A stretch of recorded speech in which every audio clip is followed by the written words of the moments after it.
We gotta check this shit out.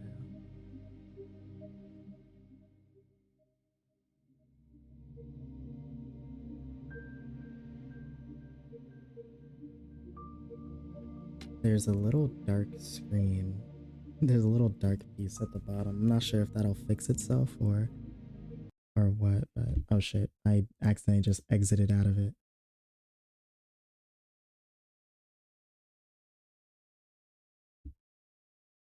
Let's try that again. Let's try it again.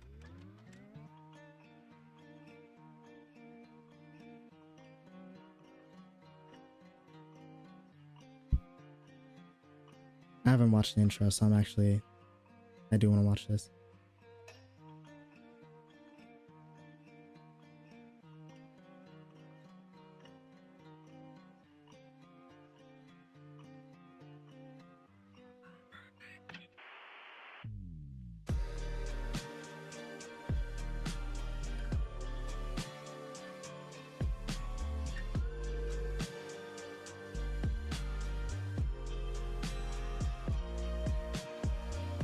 Hold on, this intro kind of fire.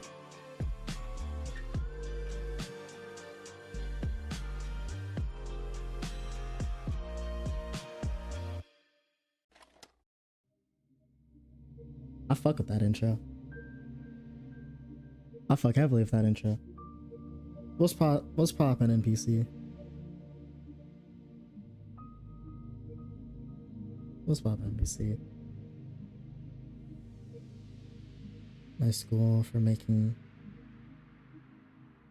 W for my school making it write and go. What is write and go exactly? Signal, no signal. This seemed like a pretty short visual novel.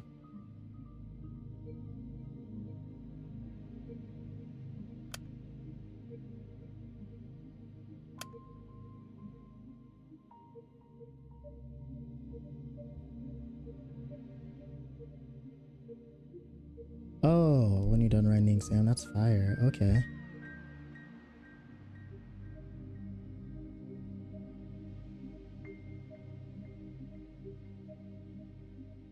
After choices?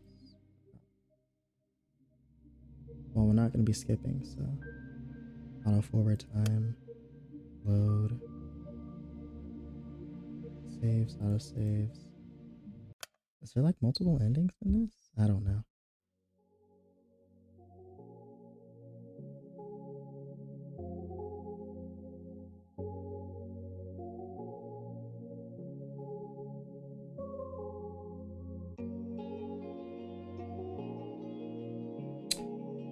Hold on.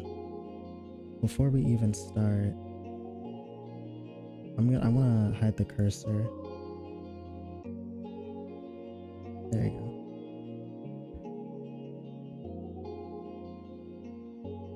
Did you know that our sun is a very unusual star?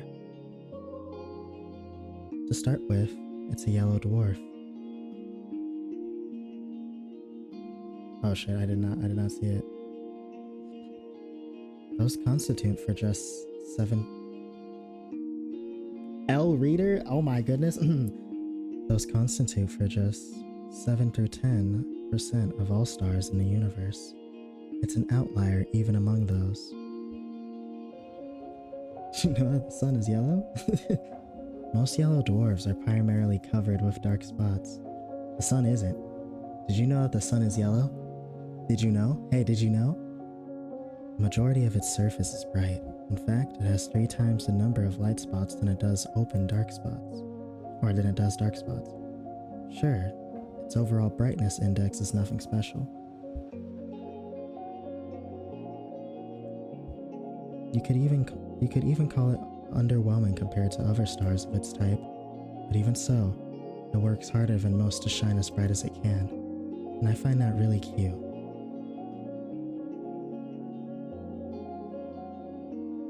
I don't remember where I read about this.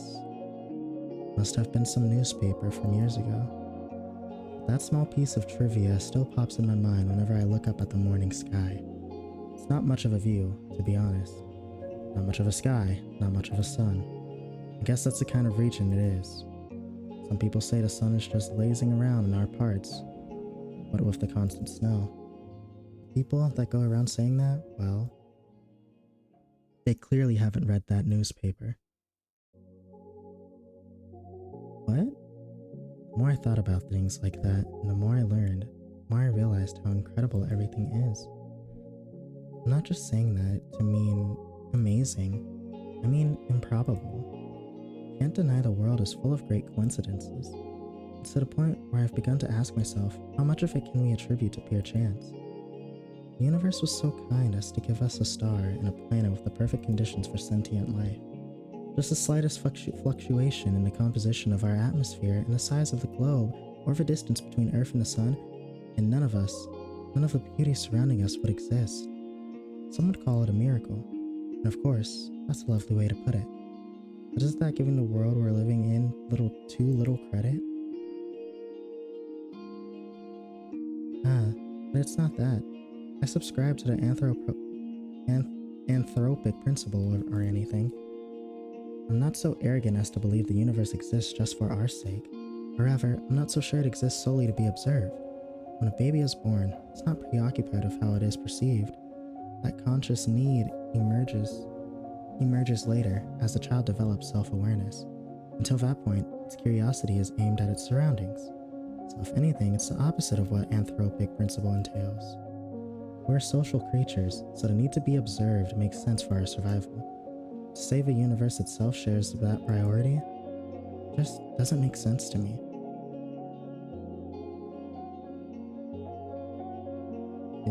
This gives universal sandbox vibes. I think I know what you're talking about, but yeah, it kind of does. If I do know what you're talking about. Although, you can also think about it this way. A child is curious about the world because it perceives the world as external. But what if the child is the world? What if all that it could ever observe existed within itself? What can the all-encompassing universe be curious about?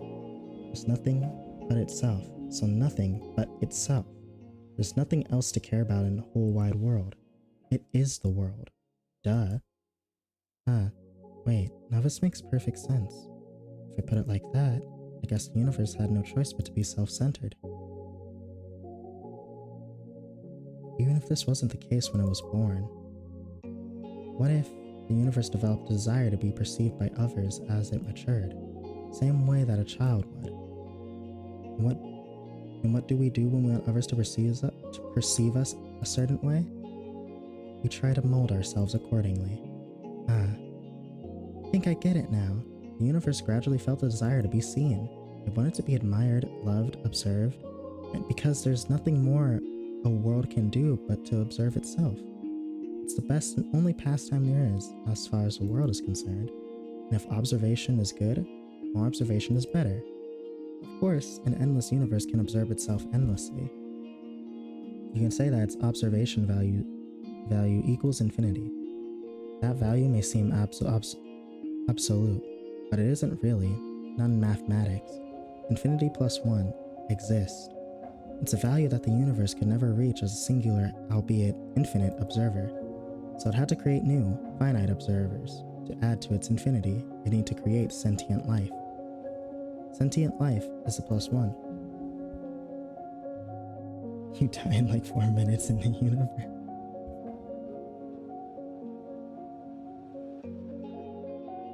Damn, it really goes to show you how fucking small human life is.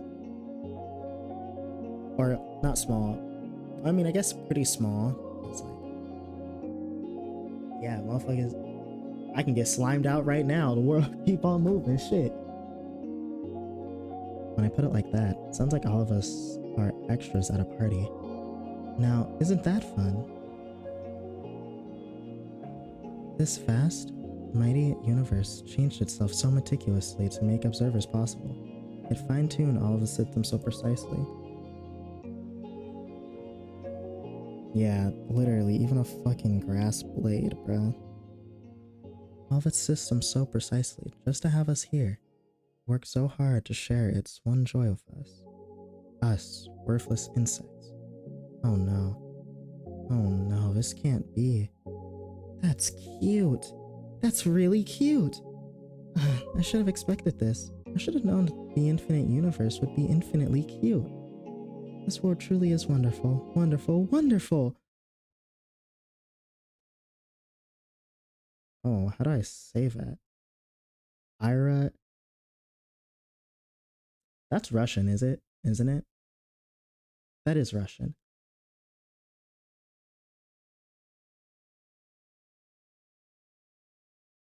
Ira Grachevskaya is missing. Is missing. Hey, or Ira? Ira Grachevskaya is missing. Oh shit. Huh? Hello? Oh shit, what happened?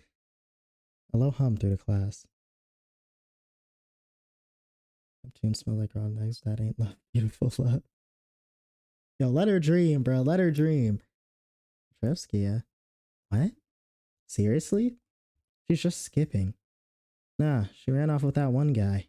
You saw? No, but come on, you know her. She's totally. Silence! Oh, wait.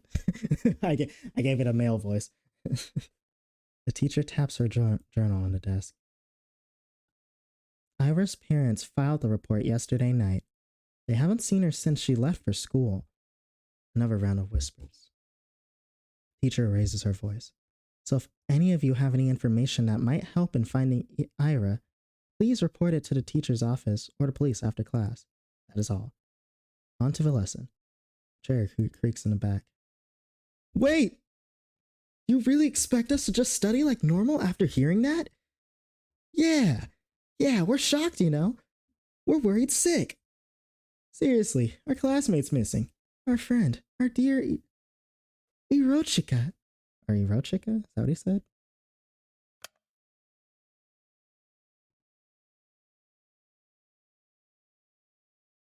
I'm pretty sure it is Iro instead of because like Irochika or Irochi. I don't know. I don't know Russian names. Room fills with repulsive giggles. Cut it out. Garin, sit back down. Sounds just as dry as it did when she broke the news. She turns to the blackboard to write down a date. We all know a situation will probably resolve itself just fine. So let's not act dramatic. If you have anything valuable to say, I'd be happy to hear it in the office. It's December 19th.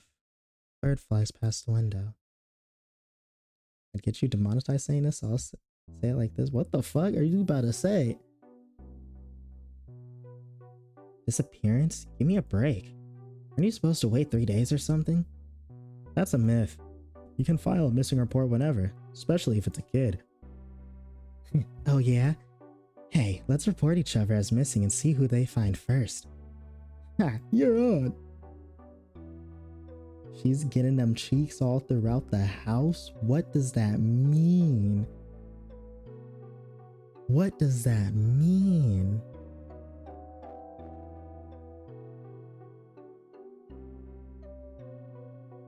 No, but seriously, what's with the sudden hubbub? So she didn't come home? Big deal. That wandering off is her whole thing. Right. That's just... I'm gonna hate saying this name. I got... Grachevskaya. Grachevskaya. Right. Grachevs. Actually, wait a second. I have Google. What am I saying? I have Google. Hold on.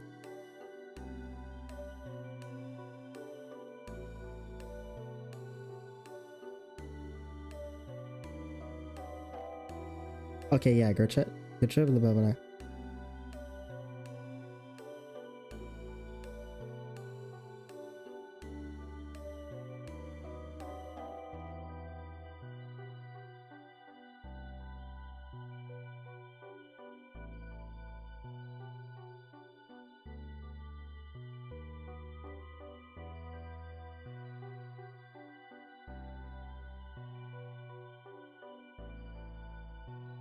Oh shit, wait, I spelled it wrong.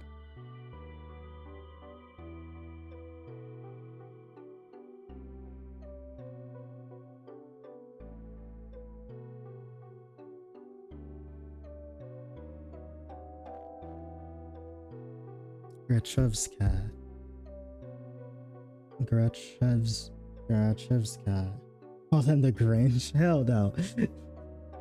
Grachevska. Navguard. This is a classmate B. This is I forgot his name, but they said his name.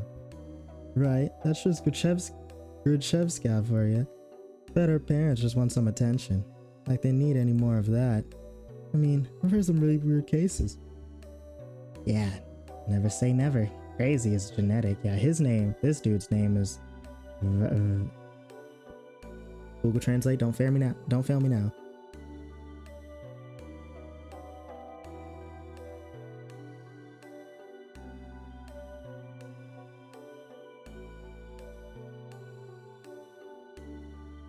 Oh my goodness. Why are you going silent all of a sudden?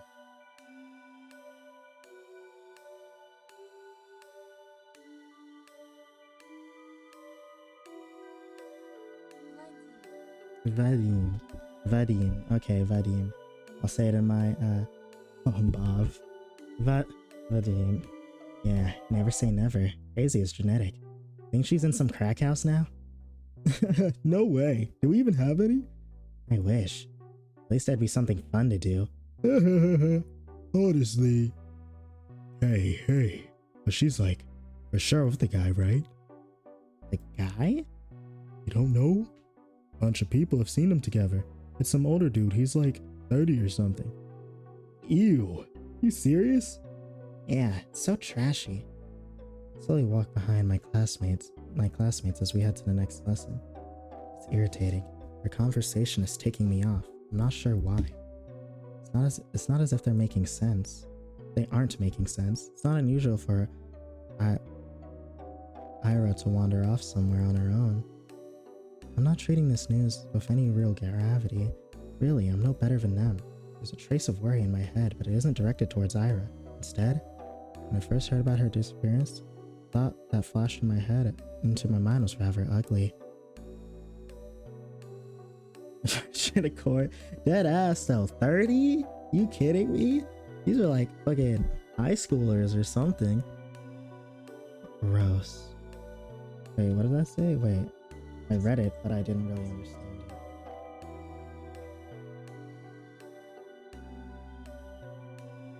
Oh, now nobody will come to save me? Gross. But regardless of what people are saying, and regardless of what I personally think, there's still a missing person. Poor parents must be worried. Just picturing it makes me feel glum. I'm not surprised. I'm not surprised Ira would just run off somewhere without telling anybody, but still.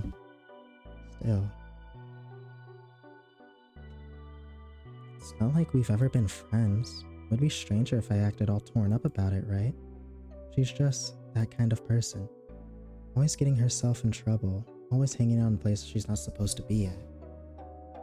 You're right, this wouldn't be the first time Ira left, or God knows where. But is it really true? Stuff they said about that older man. Never seen or heard anything like that. Even though this whole time, I suppose it's plausible, knowing how some girls are. Even so, I never had thought Ira would be the type to be love-struck like that. Love-struck, huh? When I put it that way, then it's almost... Yeah, it's most definitely cute. Ira in love. Forbidden love too. Wow, I'd never have guessed. I never took that girl for a romantic. She is a girl at the end of the day, and she does like those types of books. So perhaps... She was planning to elope all along? Crap. It's all so complicated. I'm really torn on this. I really am. On one hand, it's super romantic. Such beautiful young love with no regard for what anyone thinks. It's so incredible. It's incredibly cute! But on the other hand, I'm really sad. It's selfish and it's dumb, but if Ira's really gone, it's like, I've got nothing to hope for anymore.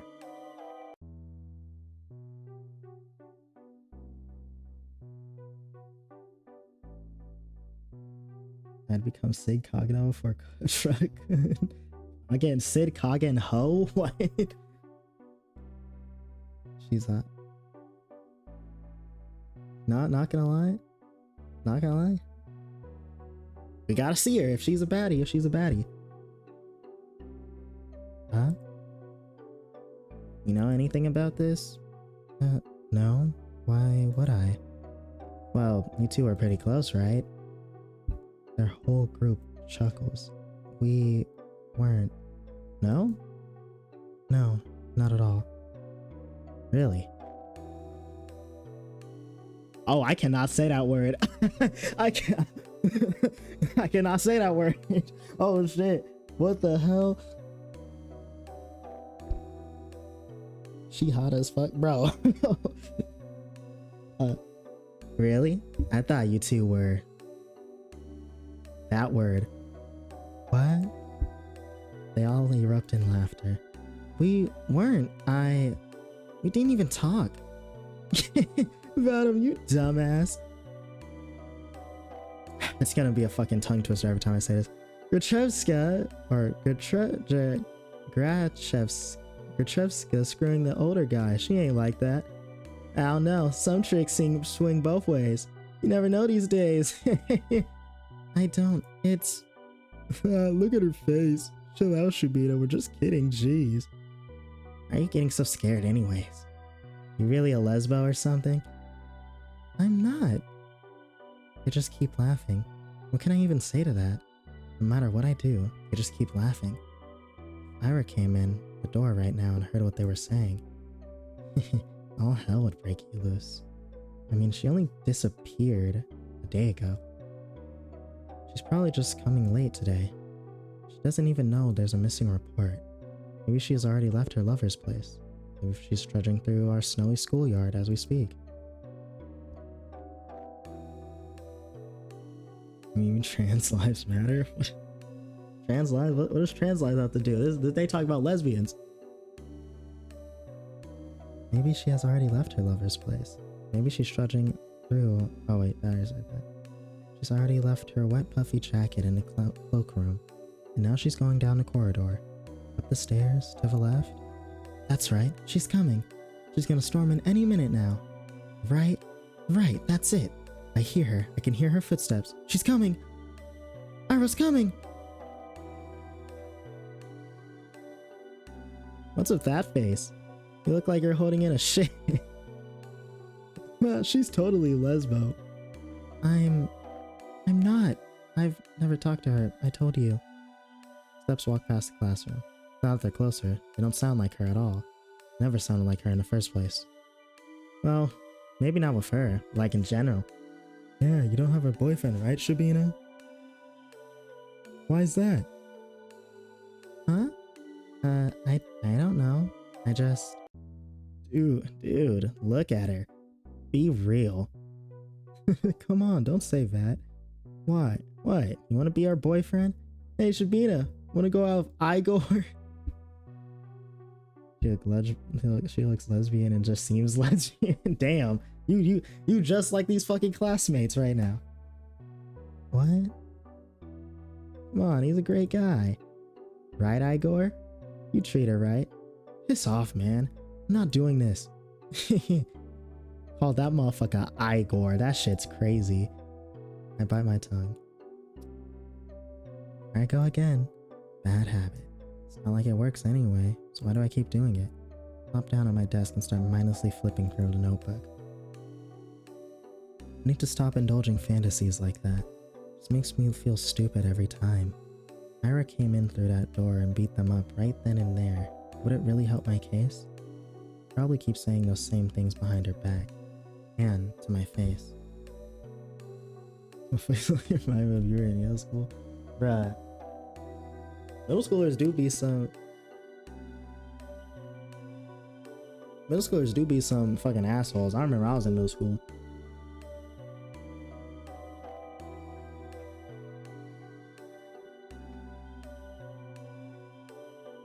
I was never like a dick in middle school though. I was just severely depressed. I was always just severely depressed in middle school. Like, it was crazy. Guess it really would be for the worse. Yeah, shouldn't have wished for that. If Ira saw that, it would just add fuel to the fire. So it's a good thing that she didn't interfere. It's a good thing. It's a really good thing. Huh. At least these guys don't bother me for the rest of the day. Everyone's too preoccupied with gossip. I can't focus on studying either. I keep thinking. The last time I saw Ira, teacher says her parents saw her leaving in the morning, but she didn't show up to class. That part's nothing new. Oh shit, whoops. Well, I guess I'll save. Ira has always had a bad attendance record, so I assume she skipped as usual and went to see that man they talked about. Did she go to talk to him right away? You were like, huh? You were like, I was like Griffith in middle, huh? Hey, excuse me? What do you mean you were like Griffith in middle school? What the fuck were you doing? What type of shit were you getting up to in middle school?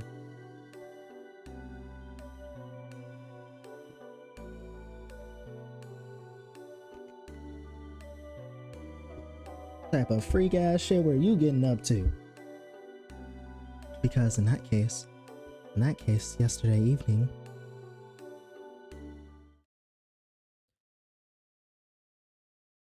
how do I? Is it Asia? Is it Asa?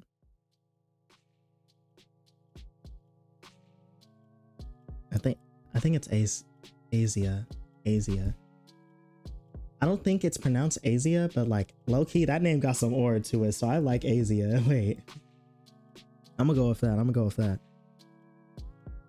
I'm kind of scared of going straight to the police. I should probably report that. I don't want to know. Shit. No, as she just said,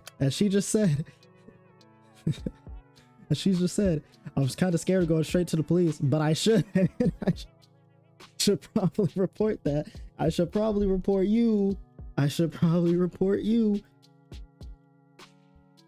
sure if it'll be of any help. And for some reason, the idea of telling anyone what I saw, something about it just doesn't sit right with me.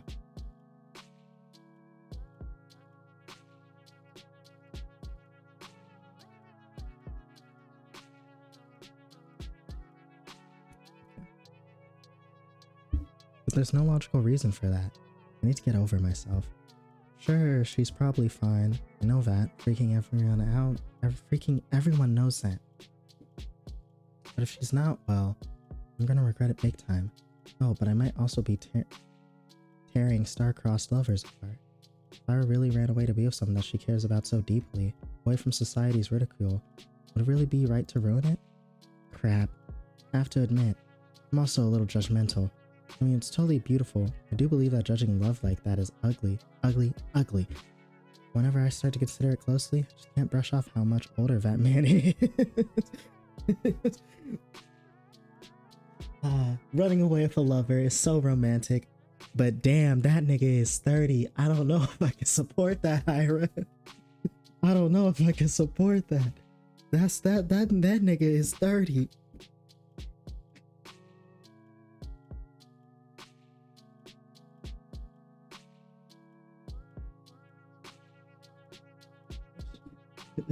That shit, this cupcake ass shit. Exactly, bro. I don't know if I can support it, Ira. That motherfucker is 30. I'm really no better than the rest. Wait, that's it.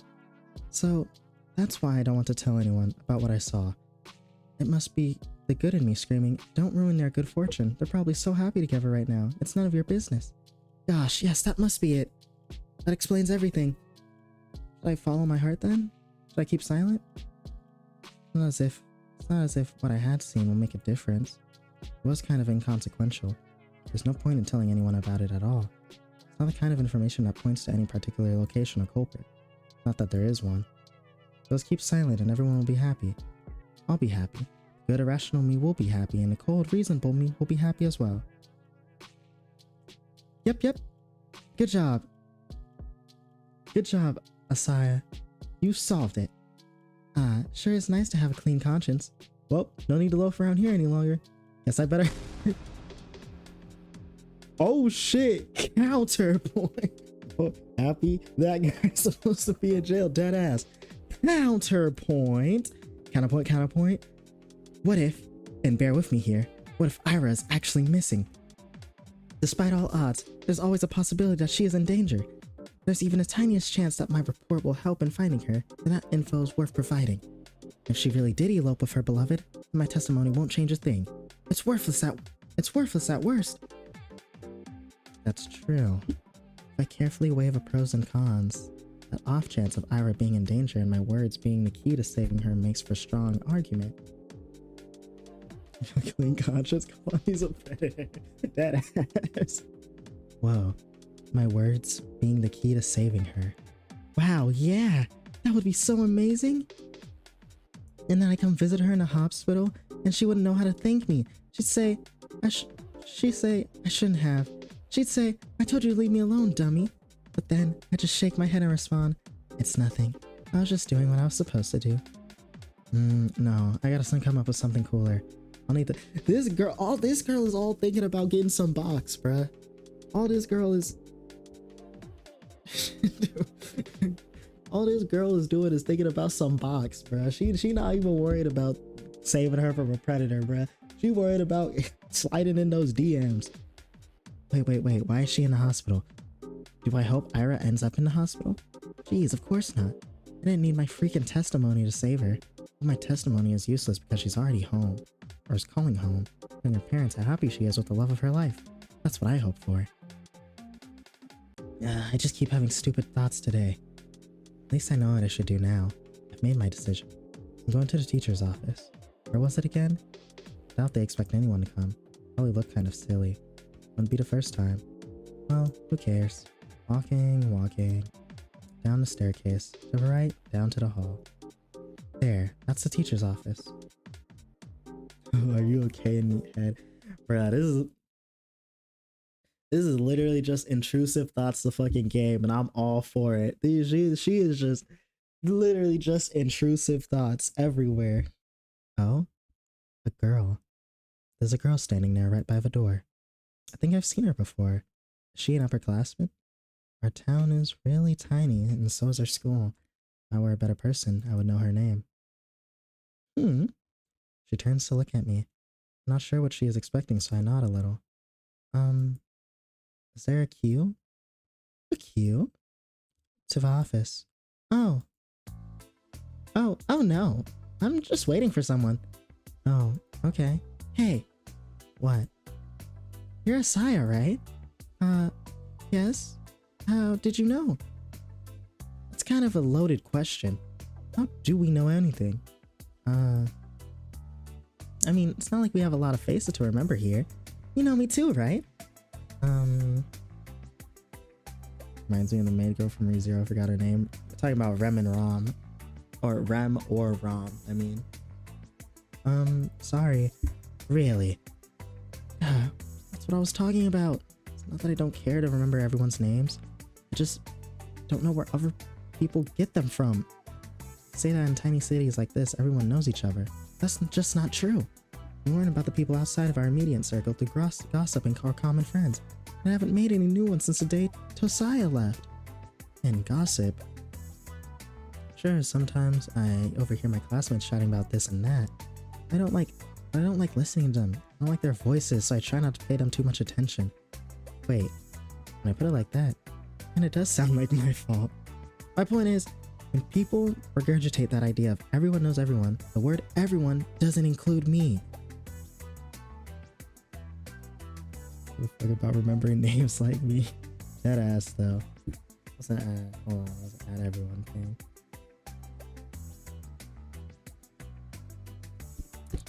The name's Marina.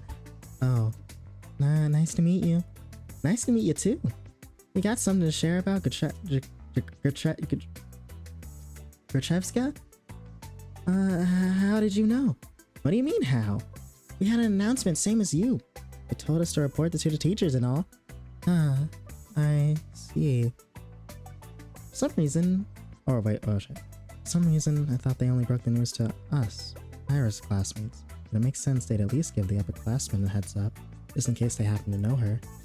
Which means... You also know something about Ira. Yeah? That's... That's great. So you talked to the teachers already? Sure did. Wow. And what did you tell them? Tisk. That's between me and the investigation. You can't just spout info like that out in the open, Asaya. The wall's got ears. Oh. No, for real, I am gonna have a fucking stroke trying to say that name. Deadass. That every time I see that shit, it's gonna be like, that'll be me. Oh, I understand. Sorry. Okay, well, you don't have to apologize. Crap.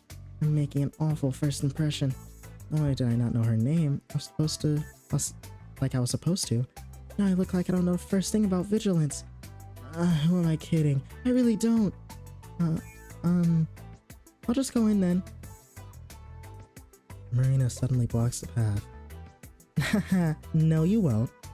I'm sorry? You're not telling them anything. She gestures her finger to attack of each syllable. Why?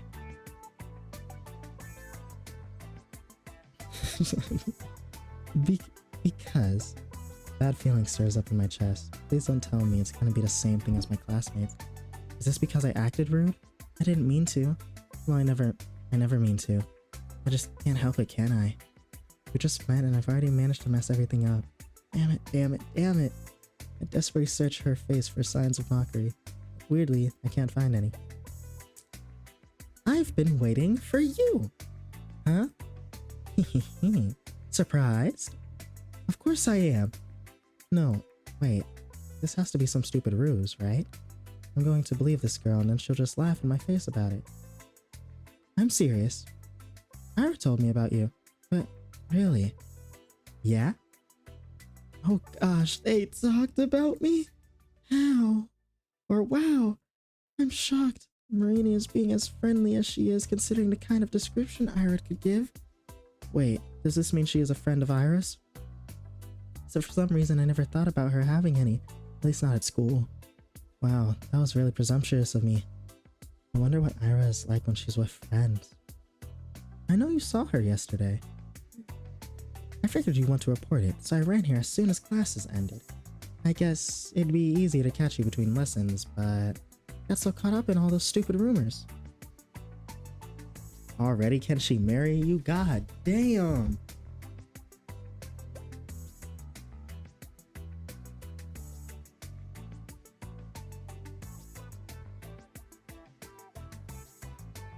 We need to chill out! My bad, I had to take a sip of water before I finish that sentence. Oh shit. She knows? But hey, what matters is that it all worked out. So why are you stopping me? I'm forgetting I got a girl.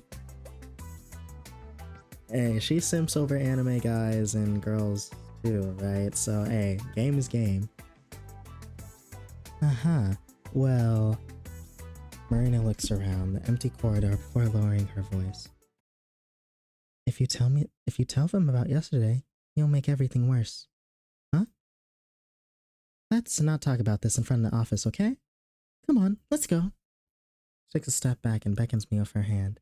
I'm not sure what she has in mind, but it doesn't seem like a prank. Still. Wait! I know Ira's probably fine, but isn't it better to play it safe? The faster we share all we know with everyone, then...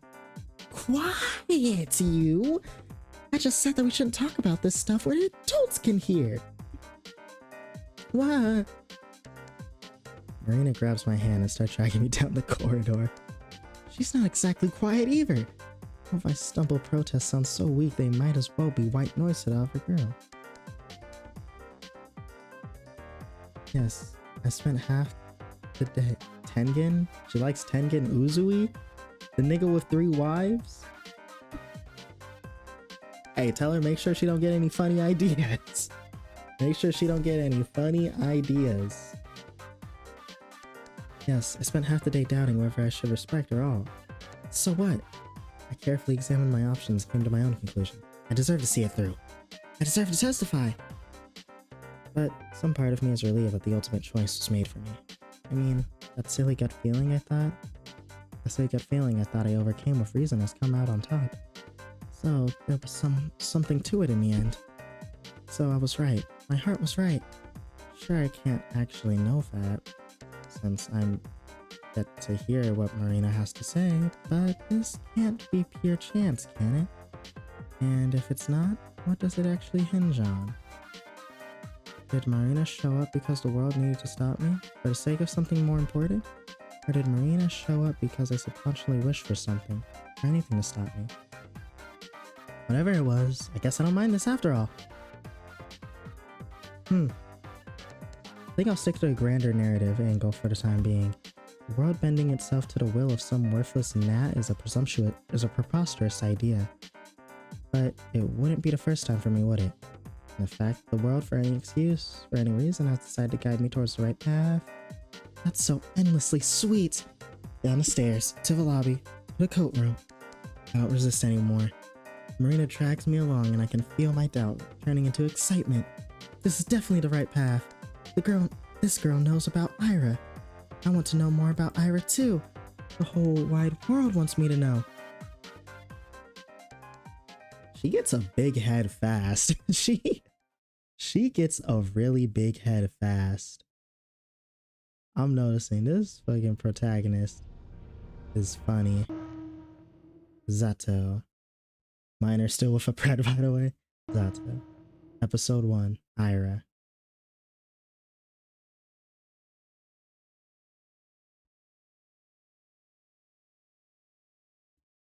Getting into the meat and potatoes of the game now. What the hell is your problem? Everyone is looking from Ira to Garin to... Wait a second, let me say this again. From Dead Demon Destruction? Wait. Did I say it right? Wait, is that really what it's for? Is that... that's not the acronym for it, right? I said fucking Dead Demon Destruction or whatever the fuck that shit is called. I don't think I said it. I don't think that's what you're referencing. Wait, what are you referencing? Oh wait, Dondadon? Dondadon maybe? DDD? That does sound like Dondadon. Oh, okay, yeah, Dondadon. Okay. I was about to say, ain't no one knows some shit about fucking Dead Demon Destruction. That obscure ass anime. Everyone is looking from Ira to Garin to the chair that just crashed to the floor, barely missing. Huh? Rachevska, the fuck? Is she insane? Somebody call a teacher. This is Ira? She looks like a little gerbil. Not paying any mind to the commotion that has filled the classroom, Ira storms towards Garin. Her face is contorted with rage. Before it can react, she rips a notepad out from his hand and slams it on the desk. I hastily grab onto it.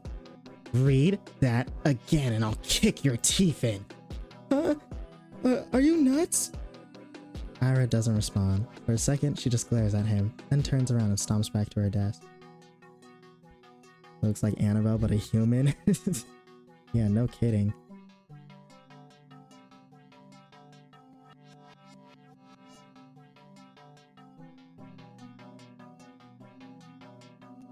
They scoot out of her way as she retrieves her bag and heads towards the door. Crazy bitch! She ignores him.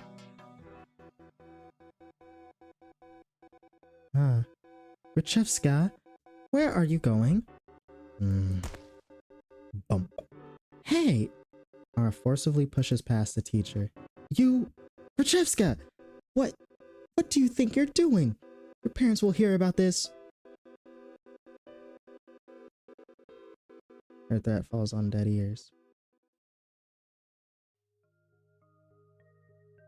Everyone knew Rachevska. She's always been like that, I think. No, not throwing chairs around. Ira had no regard for the rules that everyone's supposed to follow. Guess they call someone like her a problem child. Her parents got a lot of flack for it. It's only normal in a town like ours.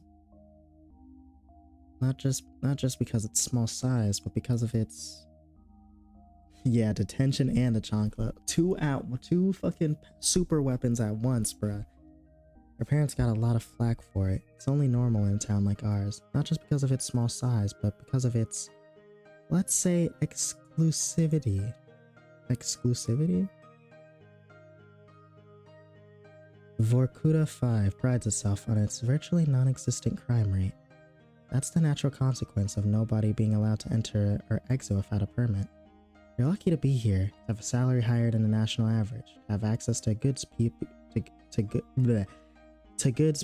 in the neighboring towns can't even dream of. Few get afforded such privilege. Last time I checked, our population hasn't even hit 6,000. So when someone like Ira appears on this tiny society's radar, she's not just seen as a delinquent.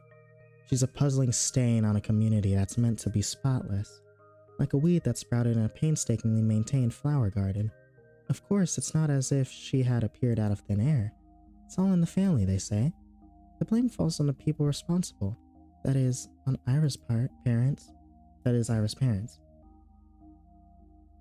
And questions begin to arise. Why is Grachevska's daughter behaving like this? Is there trouble at home?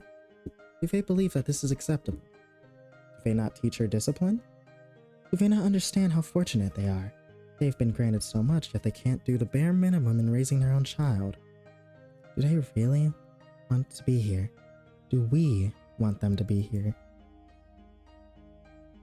MC has two versions, nah, for real.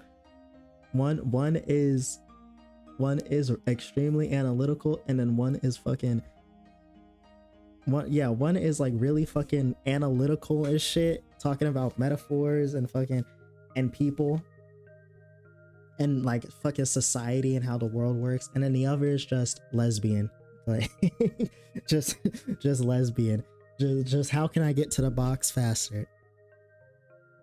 I've heard a lot of talks like that. I've heard more after Ira threw a chair at Garin. I didn't get why. Everyone's just having fun.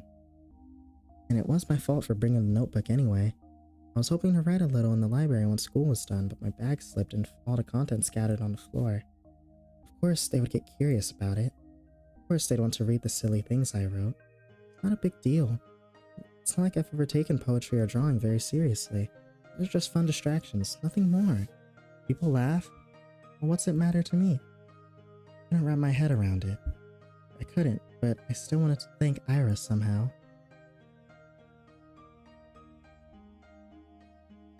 She rarely shows up to school, and even when she does, she can just leave at random. I couldn't get a hold of her for a long time because of that. Well, that, and also I was really scared. Ira has never as much looked at me. Even when she lashed out at Garin, it was like I wasn't even there. 2 weeks after the incident, it finally happened. I managed to eat her out. I mean, we crossed paths. I went to the bathroom during some lessons. I think it was math. Came in through the door.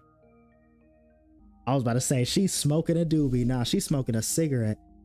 There she was, blowing white smoke through the half-open window. I didn't even know she was at school. Oh, hi. Ira shot me a disinterested look. Hi. I awkwardly scuttered past her to one of the stalls. After closing the door, I realized I was so nervous I wouldn't do any of my business. So I just sat there thinking about how I should approach her. Type of student from Nah, dead ass though. Dead ass. I just know she a part of that Manji gang, bro. She has to be. Has to be. It's not like I had some long conversation of formalities in mind. I just want to say thanks. In theory, it should have been easy. But wouldn't that make me look like a weirdo too? Assuming she did all that for me, that would just make me look self-centered. I had no idea how much time had passed while I was in the stall. Maybe 5 minutes, maybe 20 seconds. But when I heard what sounded like her getting off the windowsill, I swung open the door. I can't scream that loud, it's late. Wait! Baby, don't go! Please, please, just let me get a sniff. Just let me get a sniff. I froze up. She stood next to the window, bag in hand.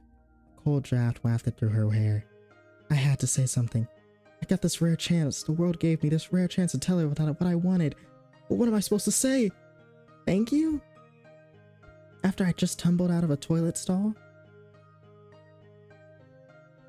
Literary reverse, not chill. Mean, but yeah, I know. I get what you mean. I get what you mean. What? She raised an eyebrow. I just stood there with my mouth helplessly open, as if I'd just gone mute, as if every word in the Russian dictionary got wiped from my brain. Whatever. What? No, wait, please, please! I took a step towards her, and she jolted away like I were a wait, what? A leopard? A leopard. I don't know what that word means. I'm guessing it's like an animal or like the lesbians coming out. I agree. Yeah, it is. It is. I didn't know what I should say or ask. I just knew I had to get in that pussy somehow. Then the first thing popped in mind. What? What the hell do you want? Isn't it cold? The windowsill. When you sat looking there right by the window, I thought, weren't you cold like that? Eh? She blinks. Not really. Her troubled face.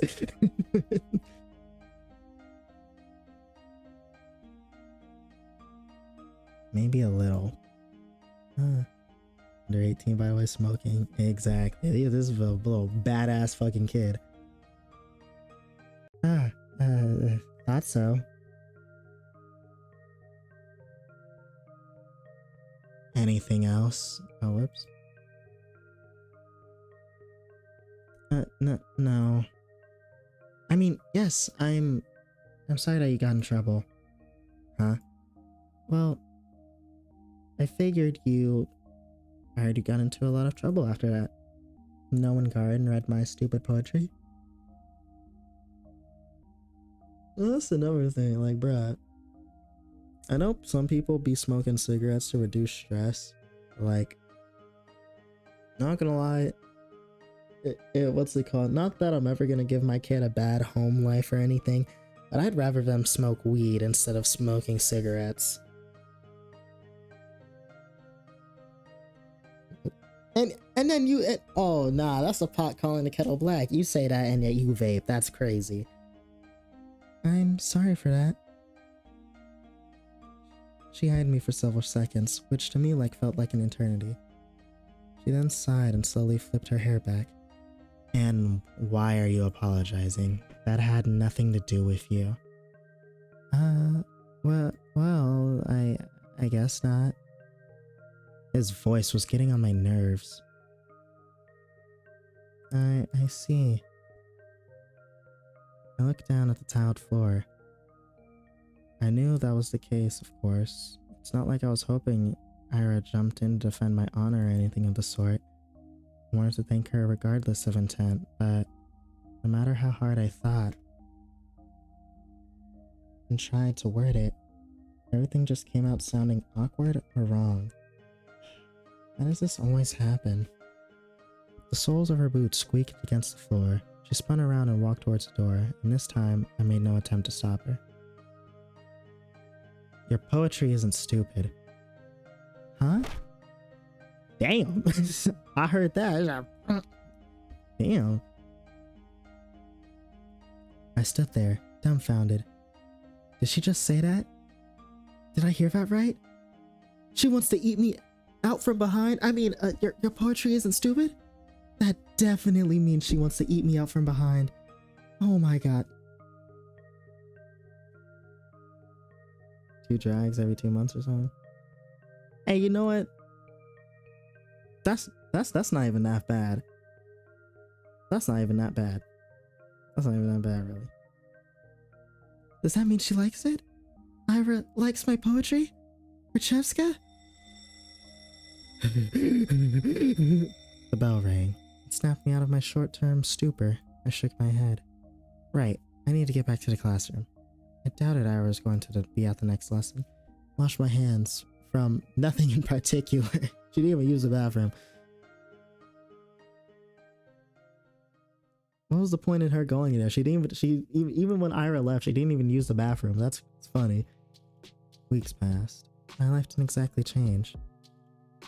I went to school the same way, sat through the same lessons, then went to the store, then to the library, or for a walk. And then when it got dark, I headed home.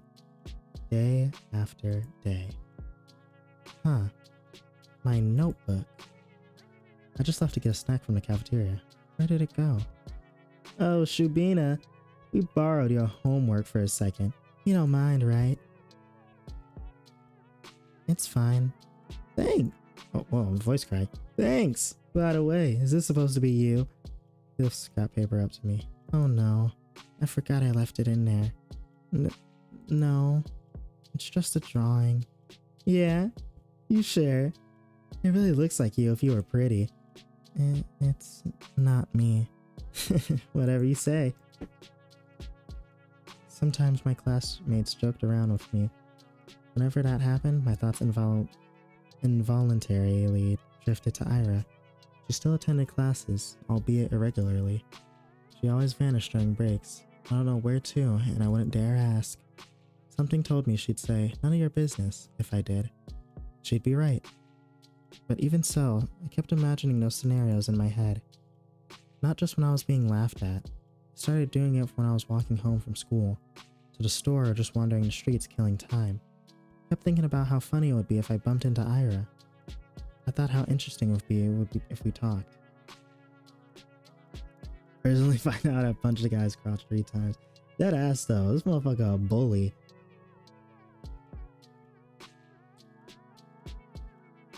I even tried to stay out longer. I started to take, you know what? Hold up, story time a little bit. Cause nah.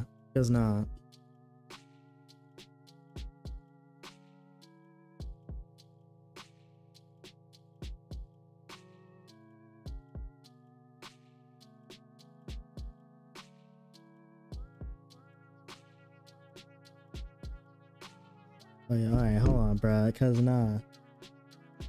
Yes, I'm a short king. Hey, you know, easy access to the balls. That's like easy access to getting kicked, to kicking someone in the dick. But anyway, story time. Fucking, bruh. I've been in this exact situation before as well. I used to have a crush on this high school girl, right? And like fucking, like, I was absolutely down bad to the point where I do the same thing that fucking Asaya is doing, bruh. I'd imagine every fucking scenario of her where I'd be going. I'd imagine every scenario of where I'd be going. I was walking to the store.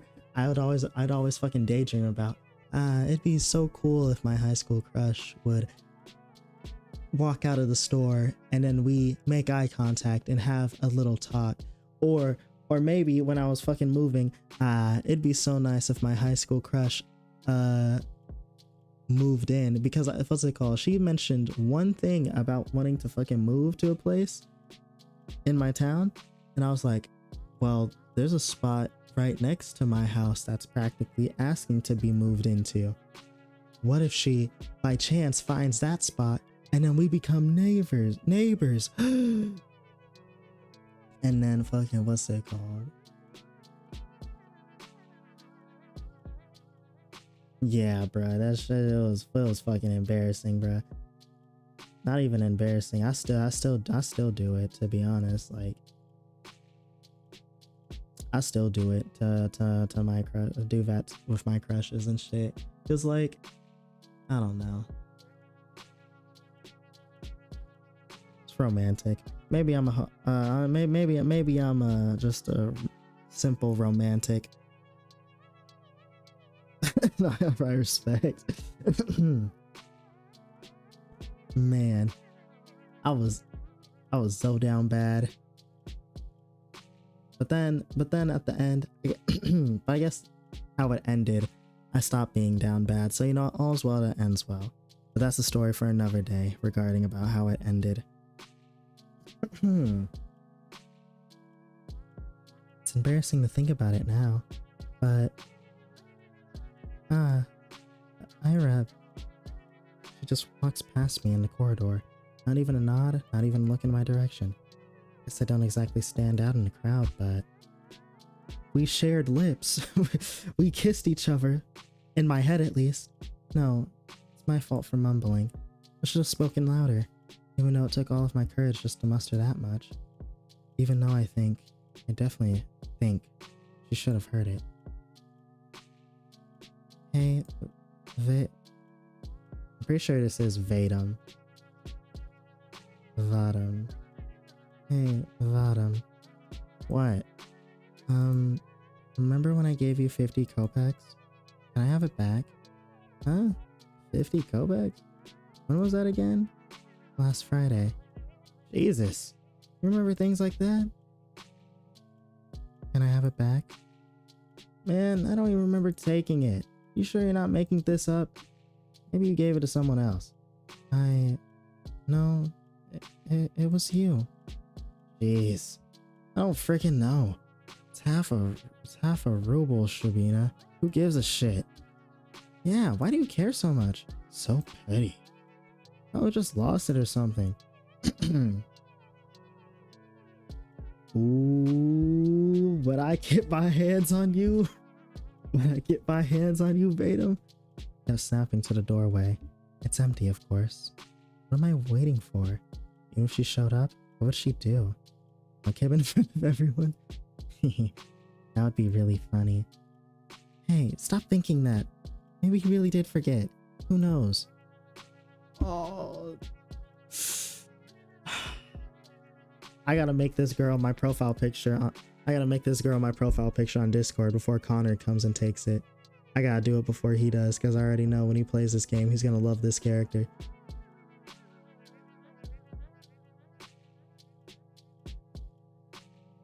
This girl is too effing cute. This girl is too effing cute, bruh. Okay, well, actually, no, I'll pick out a profile picture after the stream. Because this girl, man, curse me in my bleeding heart. I really shouldn't be upset. It's not that much.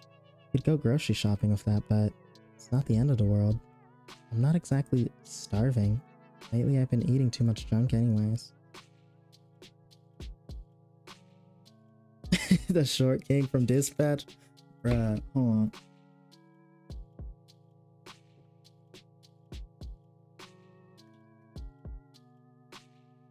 Ah, dead ass. I know who you're talking about, bruh. As out.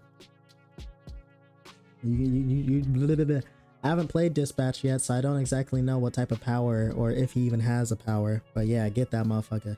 Get him. Use this fucking laser blaster or something. I don't even know.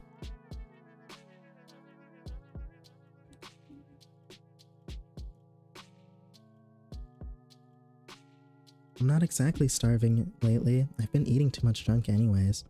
Yeah, maybe if I eat less of this stuff, my skin will clear up. Strength of 3 men or 50? That's a superpower? That's pretty fucking diesel, damn. That'd be nice.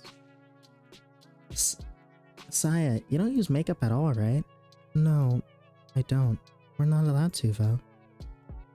What are you saying? They allowed it last year. Really? Nobody's gonna send you home for it. Oh. That's good, I guess. These girls rarely talk to me. They're usually pretty nice, though. At least when they're not joking along with the guys. I think one of them likes Veda. She laughs a lot whenever he says anything to me. I suppose we have a very different sense of humor. But you never ever tried it before, yeah? Makeup? No, never. Seriously? You're like 15 already. Oh, they're 15. So they're like sophomores then, huh? Everyone in this class is like a sophomore, junior, around that age. Okay. Oh no, she's 14, so she's like a freshman or a sophomore. Yeah, sophomore and freshman age.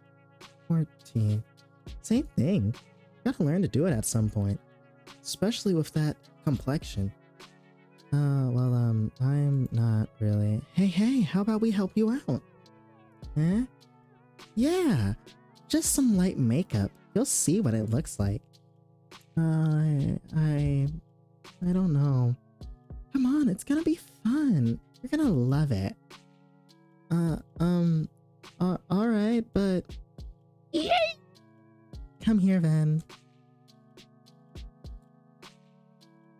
I don't think people do unpleasant things on purpose. Nobody wakes up in the morning with the goal to make somebody feel bad. I really believe that.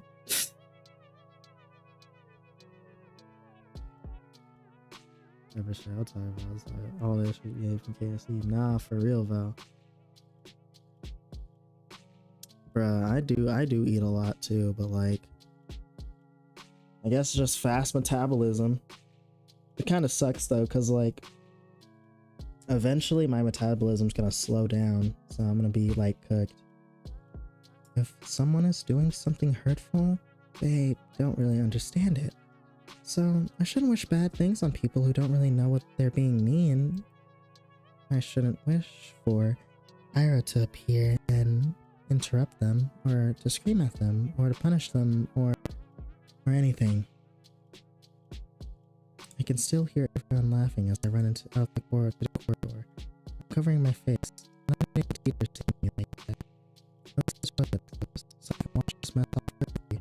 But I should stop falling for these pranks, but... Sorry. I left my face up without thinking. Oh no. The hell? Ira jerks away from me. I can't blame her. I must look like an insane person. Yeah, I must look awful. God, I can't handle her looking at me like that. I'm sorry. Huh? I run past her. Run. I just need to get to the restroom. I just need to wash it off. Ira about to kill them motherfuckers. Ira about to kill them motherfuckers. After about a month, reality had finally dawned on me. Whoops. I kept telling myself that Ira's actions had nothing to do with me. She told me that much in no uncertain terms. She said that, and I kept repeating it again and again and again and again. But I didn't believe it. On some level, I still held on to the faint hope that Ira pitied me, that she cared about me for God knows what reason. No, really, what was the reason? Her lashing out on classmates she found annoying? One who just so happened to make fun of me? Her not joining in? Her telling me that she liked my writings? She didn't even say that much. She said they weren't stupid. Oi. 3 coins click against my desk. 20, 20, 10. So, he remembered. There. Thanks for the unforgettable night. Oh, you're a dick. Oh, you're a dick. He put down he put down fucking money and said thank you for the unforgettable night. He's trying to make her seem like a hooker. Oh, you're an asshole. Oh, like you're actually an asshole. Wow. 5 hits in the crotch. Shit, make that 7. I'm joining in too, cause that's crazy. You are an asshole. Hey, you're a cheap deal. You free later? Oh, very funny. Oh, please, Shubina, get a sense of humor. Your face is dragging down the class morale. That's right. You're doing us all a disservice. Think of your classmates for once. I let myself believe something would change. I thought about it as if I deserved it. As if I didn't have it good enough before. As if my life had any real problems. I was just being greedy, plain and simple. Getting my hopes up over some silly coincidence. It's all so stupid, I can't help but laugh. That's okay. I know better now. I was being ridiculous. Wait.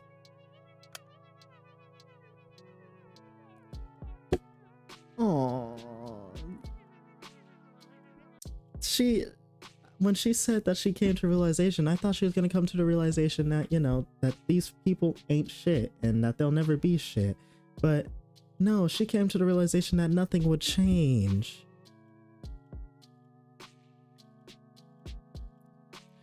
You make me sad. You make me sad. I was being ridiculous. It's shameful to admit, but better late than never, right? Got a little too caught up in my own little world. And hey, even if they didn't amount to anything, I can still appreciate those little encounters with Ira for what they were. Brief but wonderful moments. I could reminisce fondly about the one time I lucked out and saw Garen all scared and confused. Or the one time somebody gave my work a compliment, backhanded as it was. I could do that because everyone does that. Everyone has those little things that they look back on with a smile. It's beautiful in its own way, is it not? Our whole lives are a series of episodes, both good and bad. It doesn't matter if they grow into a bigger story, because each moment has a lot of merit of its own. It's something I should learn to be content with. Something I've been perfectly content with up till now, until I decided that what I had wasn't enough. Speaking objectively, what is there to complain about? No, seriously. I live in the prettiest part of our vast country. I have a comfortable roof over my head and even my own room. I have 2 living parents. I have wonderful hobbies to enjoy, paper to write on, books to read, TV to watch. I buy myself treats almost every day after I'm done with school. I have good grades, and teachers tell me I have great potential. My classmates also recognize how studious I am. I help them with their studies when they ask me to. That's right. I've got classmates that I can always talk to. Guys, I can laugh along with, even if their jokes don't always land. Even if my sense of humor isn't the best. I have all of this, right here, right now. Everything that a girl my age could ever ask for. So then why did I act as if they weren't enough? Why the hell did... Ooh, Ira cut in. You idiot. What? Why the hell do you always go along with some bullshit? I'm so... Ira looks like she's going to slap me, but instead swing her boots against the snow hill. Jin turns to me and starts roughly swiping clumps of snow stuck to my coat. My whole body feels slightly numb. When I start to speak, my voice comes out weaker than expected. Ira, how did you know I was here? Doesn't matter. I heard that asshole Garen giggling about it. Can you stand? Yeah. I clumsily get up, my limbs feel rigid. What the fuck happened? I know you shouldn't normally sit on the concrete when it's cold. I wouldn't normally. There's nowhere else to sit near the school's back entrance, and my legs are starting to get tired. I half-heartedly shake the snow off my skirt and tights. The flakes fall gently on the ground below. I look at Ira.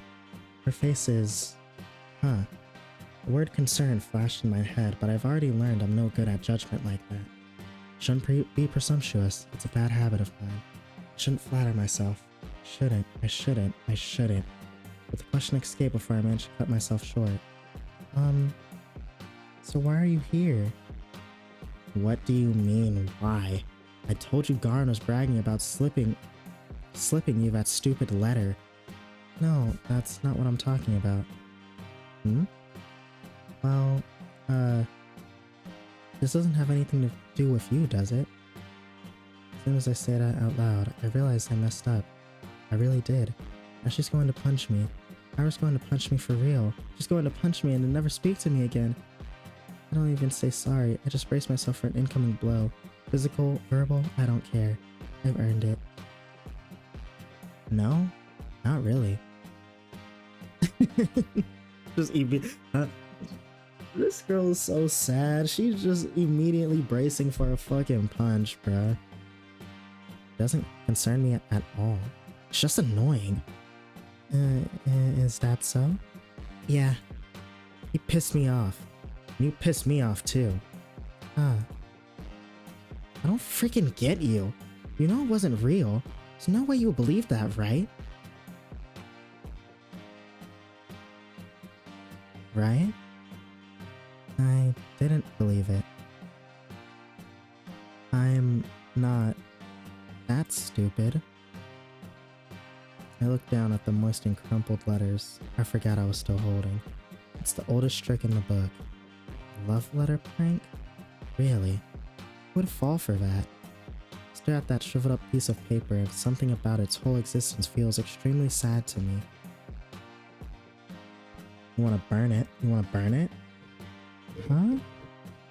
I have matches. Oh. No thanks. It's wet anyway. I fold the letter and shove it into my pocket. It will get damp inside, but I don't care. Can't throw it away. Fake confession is still a confession in the end. Those words didn't choose to be written insincerely. It's okay. Even if this whole thing isn't real, I met Ira today. Ira came. After all these weeks of praying, Ira came. Thank you. You're gonna ask why she has matches? I mean, she smokes, so...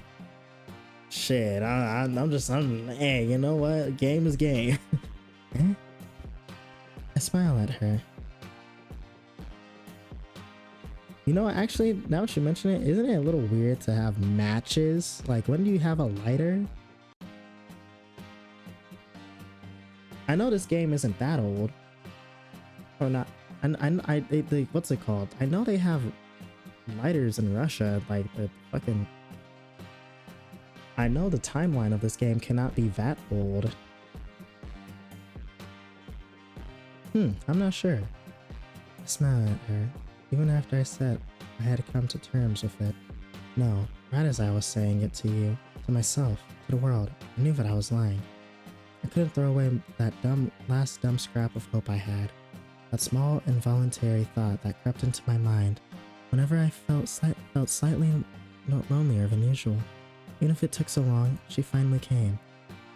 I didn't do anything, really. Flustered. Aw, that little blush. That's cute. Flustered. Ira's flustered. Is she flustered? Really? That's cute. It's just so cute. Huh? What's with you? Right. I'm grinning like an idiot. Aw. Man, I love these two lesbians. They're so gay. It's so beautiful. I'm fine. Whatever. I'm going home. What? Already? Ira gives me a quick once over. You. Take care. Yeah, okay. But bye-bye. We wave at each other and I watch her disappear behind a corner. I hesitate. Maybe I shouldn't. Feels like there's still so much I want to say to her. I don't know what or why, but I just know that it's a lot. I turn and walk a couple steps in the direction of my home. No. Changed my mind. I run back. Oh? Only lesbian couple I don't hate crazy. Crap, my legs are still so stiff. Turn the same corner. That's a crazy sentence to say, but you know what? You know what? Lesbians couples don't do it like this anymore. Don't do it like this. They don't do it like this anymore. I turn the same corner Ira passed not even a minute ago, and she's already gone. I sigh. The snow here isn't deep enough to leave clear footprints. Not that I'd be desperate enough to follow. Why does she always leave in such a rush?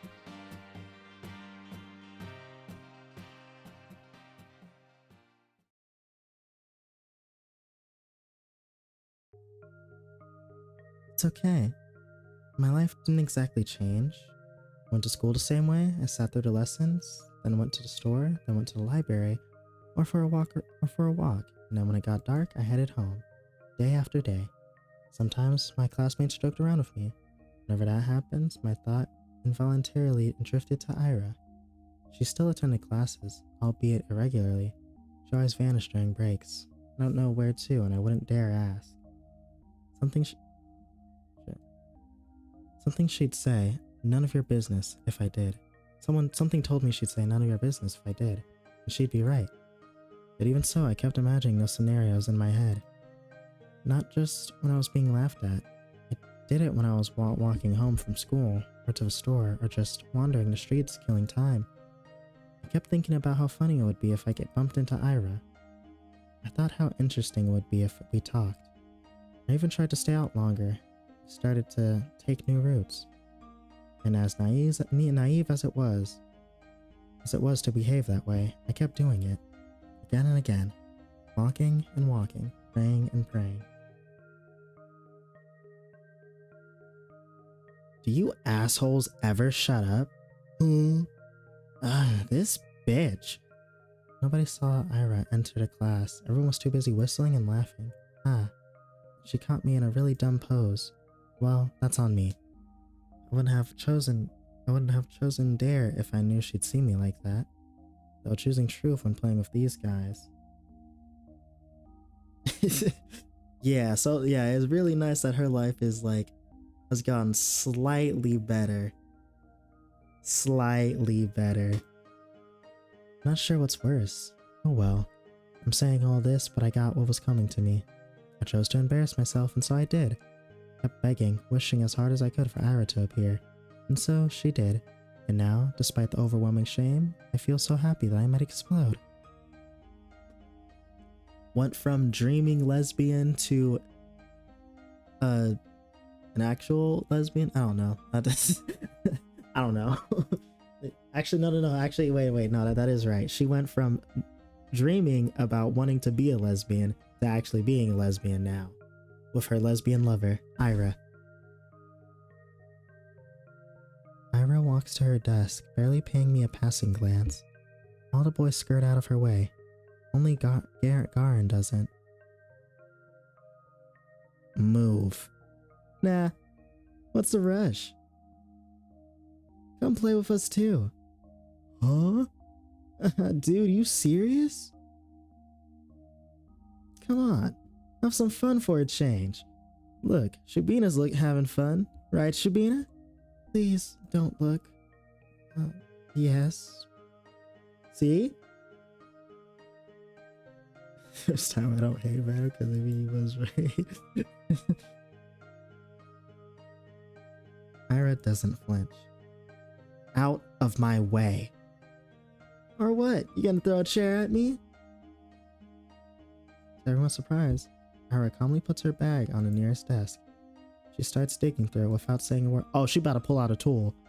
She about to pull out the blicky. And she said, you know, I'm fuck the chairs. Fuck fighting. I'm just about to blast this nigga straight in his dome. That's what she about to do. What? Got a grenade in there or something? She looks at him. Fuck, I threw a computer? What? She looks at him. What are you? Whoa! Bumping into another student? What the fuck? Everyone shifts away. What was that? Huh? What the hell? You... That? Something silvery shines. Is that a fork? A bow? A bow compass? Oh, that shit's sharp. I know a bow compass. Is that? You serious? She doesn't say anything. The room fills with low murmurs that quickly turn into jeers. Psycho, nutcase, crazy bitch. Ira lowers the compass and makes her way to her desk, looking unbothered. Just like the last time. Ira saves me without acknowledging my existence. Maybe some onlookers. No. Most people will think she didn't plan on helping me at all. That's what I'm inclined to think as well. Yet, my unreasonable heart is still elated.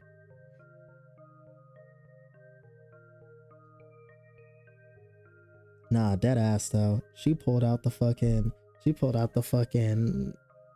sharp compass shit. She's ready to blow. She's ready to stab. and I'm getting some really silly thoughts. The 2 times when Ira lashed out at Garin were the 2 times she saw him laughing at my expense. That can't be a coincidence, right? Of course it can't. It was only 2 times. 2 times in weeks apart. You'd be an idiot to think otherwise. Yeah, guess you're right. She talking to her conscience? It's the only logical train of thought. I should agree. I would agree. If only I wasn't so madly in love with this. If I wasn't so madly in love with this woman.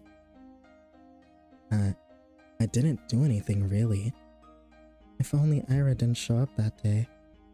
It's been 2 weeks since then, and I haven't stopped replaying that moment in my mind. Over and over and over and over and over and over. I didn't get sad about Ira ignoring me at school or anywhere anymore, because in that moment I got all the justifications I could ask for. It was everything that I could have hoped for. But I'm still a very greedy person. It's still not good enough. You're not greedy. You're not greedy. You're just like, what's it called? All you really want is just someone to like fucking appreciate you. That's not being greedy. I still keep looking for her when I'm out. It's almost ridiculous how hard it can be to catch a person in a town this small. So at some point, I started to wonder. I saw my classmates regularly just out and about, strolling along the main street, at the courtyards, at the community center, at the store, at the cafe. They weren't hard to run into. But it was as if Ira spent all of her free time at home, which could be the case, but didn't sound like something she would do. From what I heard and could assume, she didn't have the best relationship with her parents, spending hours on end in a home like that every day. No, I really doubt that.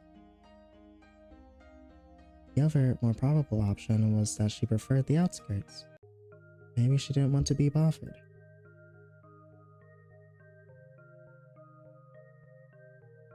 Yeah, that's true. Someone who tanks it all. What's it called? Yeah, that's definitely not greedy. It's definitely not greedy. Just tank a lot of shit. I feel like you should be treated better. You should be treated better. That's not fair. Maybe she didn't want to be bothered. That sounded like her. Well, despite that being highly unlikely, I was hoping to do just that. Bother the heck out of her. I felt almost brave about it. Ira could totally get pissed. She could push me away.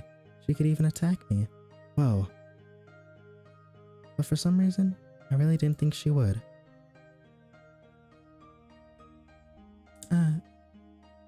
My breath halted. Oh. Hey. Hi! The vents near the research institute expel hot air. Nobody really goes here aside from the staff coming out for a smoke.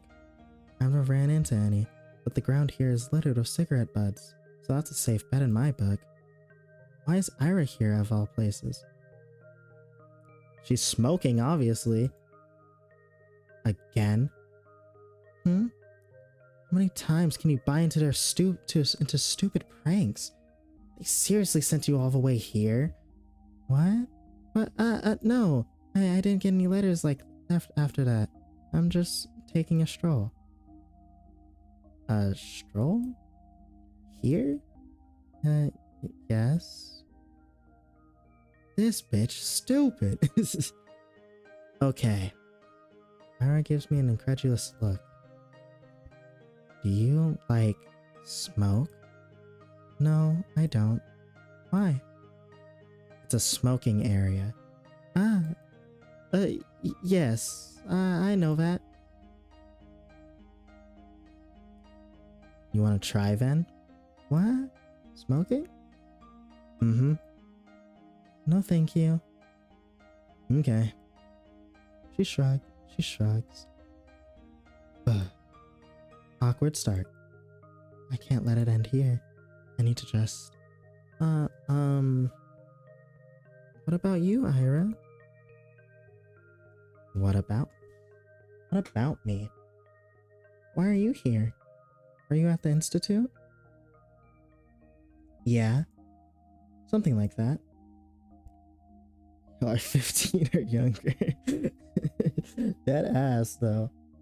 Something like that? My mom works here. She forgets her lunch sometimes.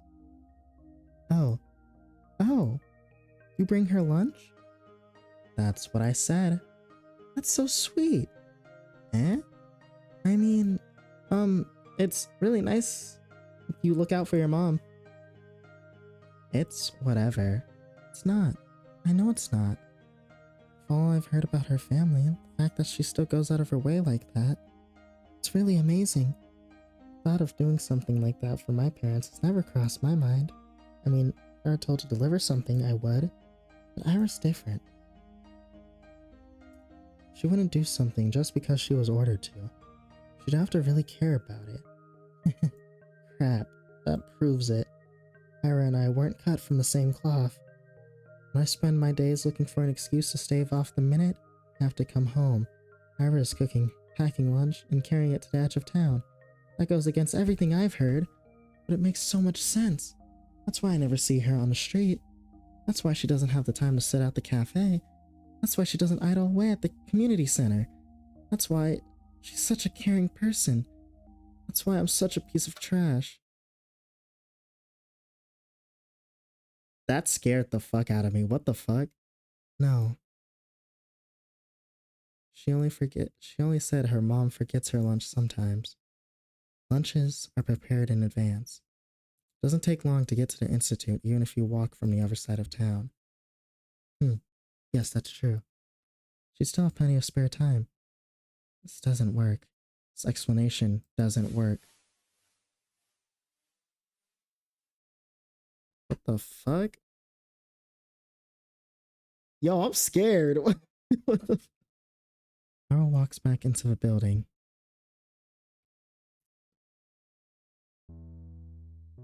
Dog.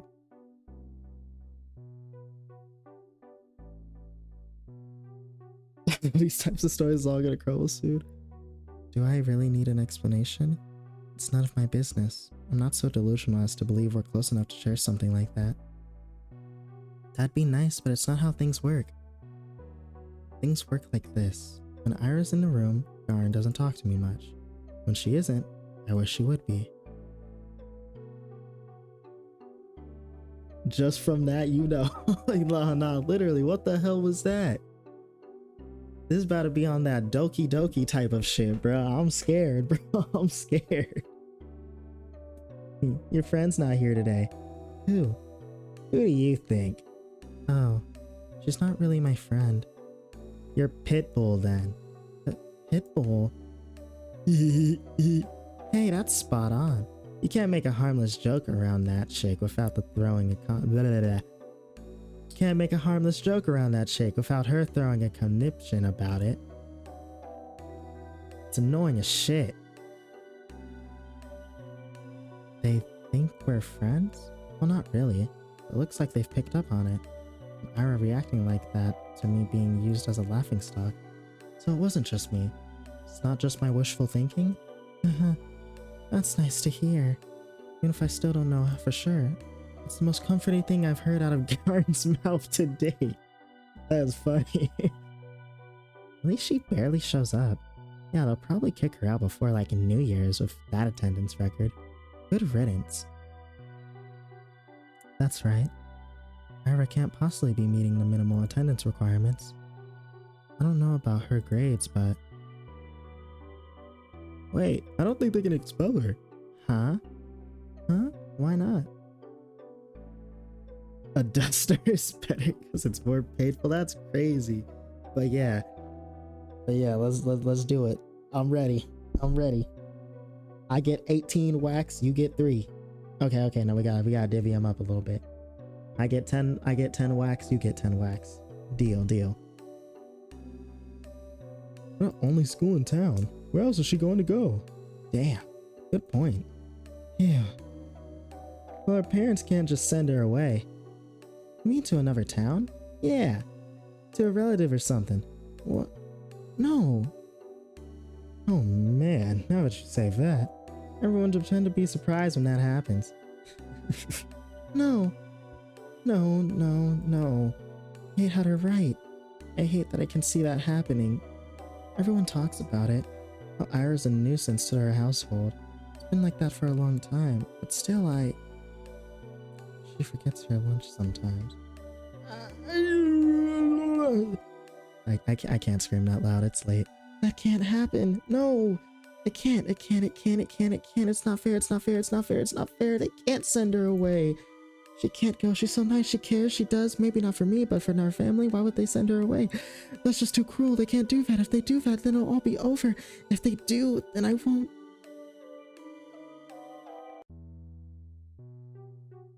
We just started. I don't know what. I can't even call it talking. I don't know what it is. That doesn't matter. Even if she just tolerates me, even if she doesn't want anything to do with me, I don't care. This can't happen. This physically cannot happen.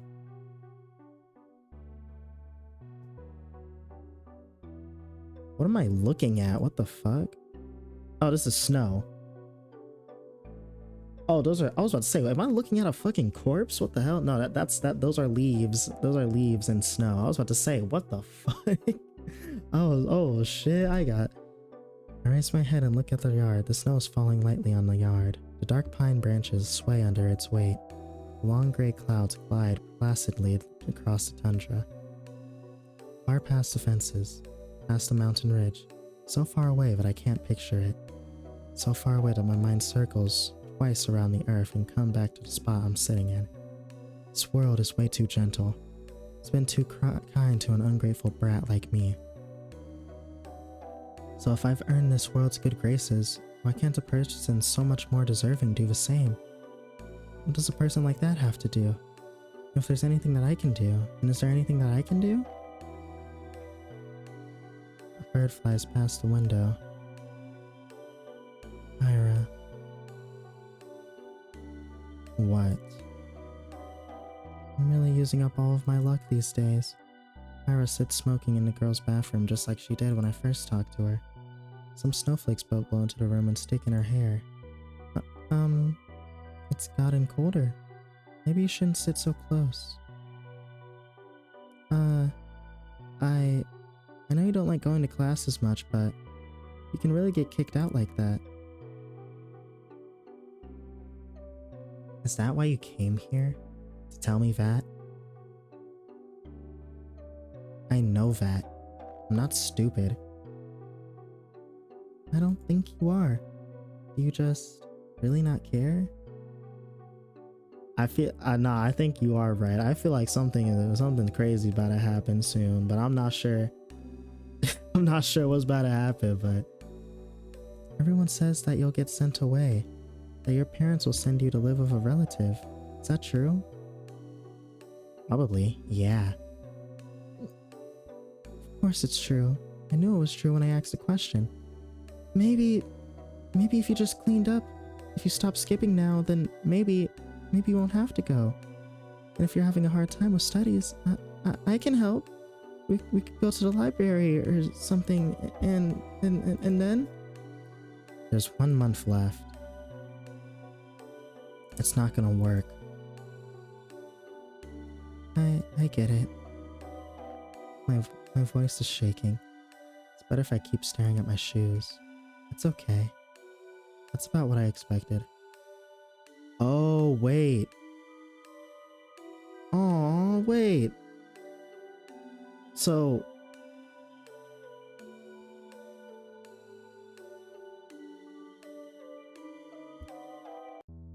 Oh. Is that what it is? Yeah, okay. She's gonna get sent away regardless because she's already missed too much class. And her grades are most likely just falling behind in the first place, so it's possible she's just gonna get kicked out the school anyway. Damn. No matter what they do, it's too late now.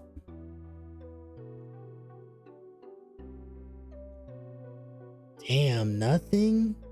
I've been in this situation believing nothing will work. Damn. Poor girl. I wonder, did I do the same when Josiah moved away? It's only been 3 years. But now that I think back to it, it's all so hazy. I was a different person then. I'm sure. At least I didn't humiliate myself like this. Hey. Oh wait, no wait, that was Ira that said that. The dudes accept it. Damn.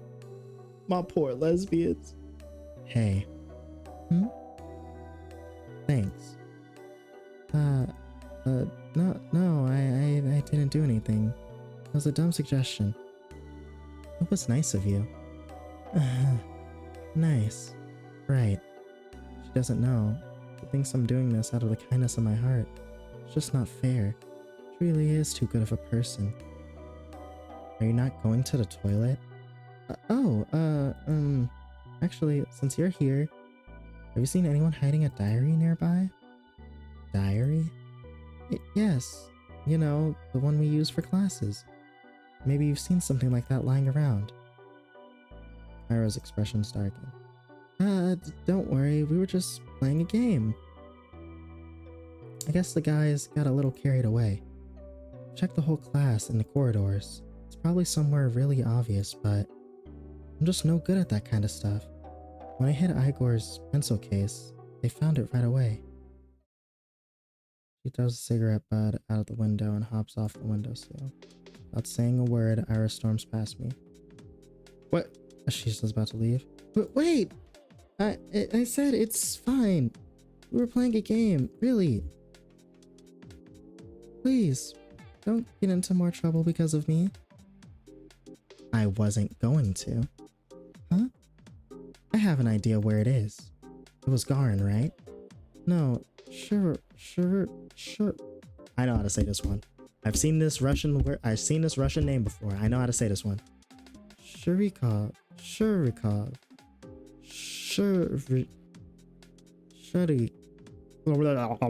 I don't know how to do it. Shurikov. No, Shurikov. Same difference. She walks out to the corridor. I tag behind. I'm not sure what place Ira has in mind, but it became immediately clear that she'd make a sharp turn to the right. Wait, serious? She swings open the door to the boys' restroom and loudly marches in. He delivered. Nah, for real. Some poor guy tumbles out, almost colliding with me. Sorry, we're sorry. He turns and shakes his head at me in disbelief. I mean, what's there to say? We're raiding the fucking boys' bathroom. I follow Ira to the bathroom. Smell so much worse than this one. Smells like fucking piss. Look around to see Ira's hand reaching above one of the stalls. Ah, there it is. My diary. Right by the tiny window at the top. Ira steps on the toilet. Ira steps on a toilet. That's all I ever want to do in my off the girls' bathroom. Just break in there, honestly. Wait, no homo? What? No homo. But please be careful. I'm fine. She grabs onto the flush tank, secured way above. Then using it as an anchor, she reaches for the windowsill. Catch. I clasp a diary in my hands. It's really been here all along. I look up at Ira, who's now awkwardly trying to get down. Wow, thank you. Yeah. What? Oh. Ira almost jumps in time. The bowl makes a loud clang as she hops off. That's disgusting. No, for real. What? Whoa. Are you okay? Yeah? Let's get out of here. You think it's broken? I don't know. I didn't see anything. Huh? But why would I be in a men's toilet? W gaslighter. Hey, that's what we like to see. Gaslighter. Ah, I see.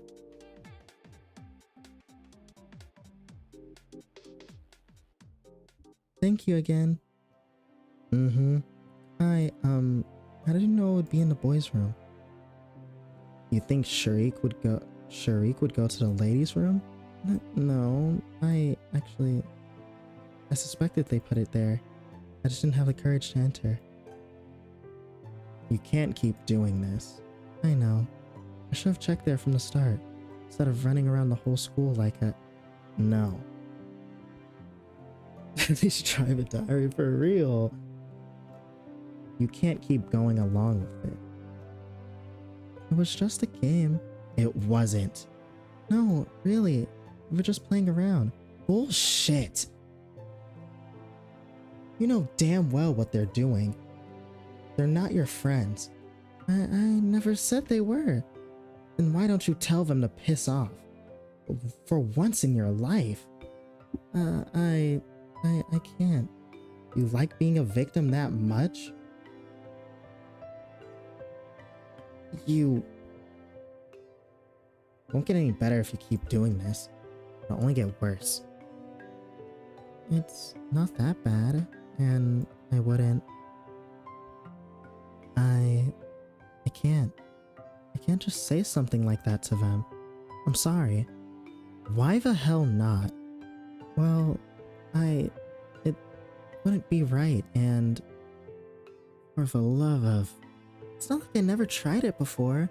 When I say something, they just make fun of me, and nothing changes. So frickin' what? Who cares what they say? Just don't bother with them. I'm not like you. I can't just do that. I can't act like I don't care when everybody's laughing. I can't look people in the eye like that. And when I go along with it, at least they talk to me, and I know you're okay on your own, but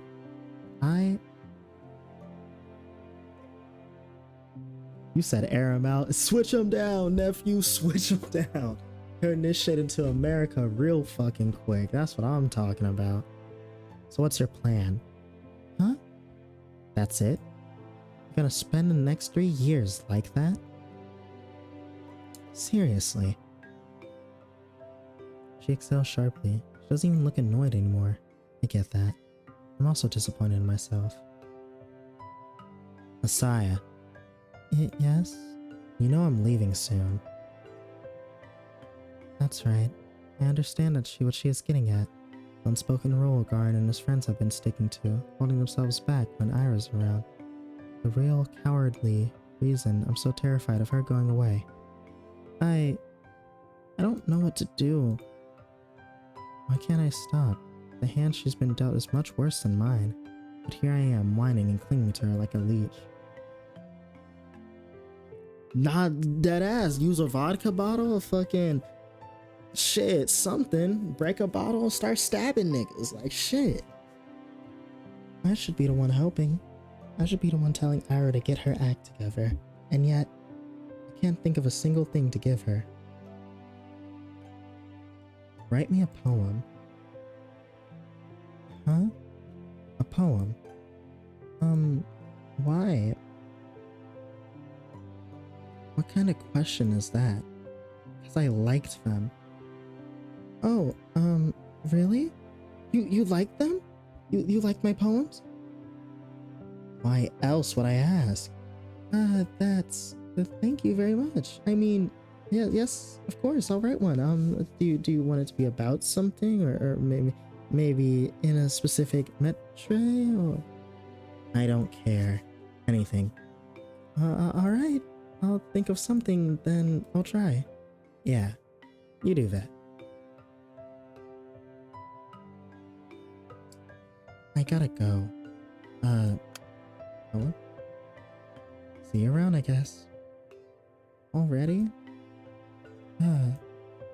Yeah, alright. See you around. These motherfuckers are so cute. These motherfuckers are so fucking cute, bruh. Empty. I've really stayed in school for way too long. Shadows stretch along the hallway, tall and dark. My heart is pounding. I should get going too.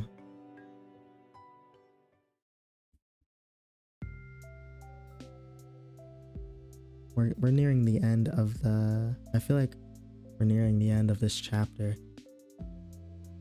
My life didn't exactly change. I went to school the same way, sat through the lessons, then went to the store, then went to the library and for a walk, and then I got dark, I headed home. Day after day. Sometimes my classmates joked around with me. Whenever that happened, my thoughts involuntarily drifted to Ira. She still attended classes. She vanished during breaks. Never asked where to. I kept imagining scenarios in my head. Not just when I was being laughed at. I did it when I was walking home from school or to the store. Just kept thinking about how this is.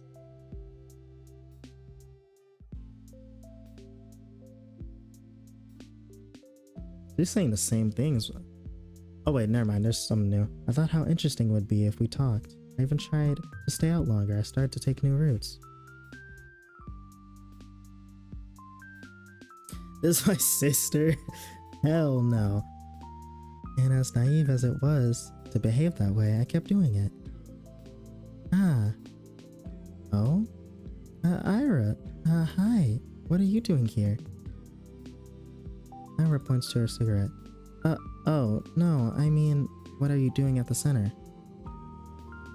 Came to return some books. Oh, so you go to the library? What were you reading? Stuff. You don't want to say? You won't like it. Huh? Why not? What the fuck? What is she reading? What is she reading? I was about to say, she's probably reading some yaoi or some shit. Did she read something she shouldn't? Maybe she thinks it's too dark or crass for someone like me. It's kind of unfair though, isn't it? You know, the other week I finished The Plague by Camus. Never read it. It's about a physician trying to save a town from an epidemic.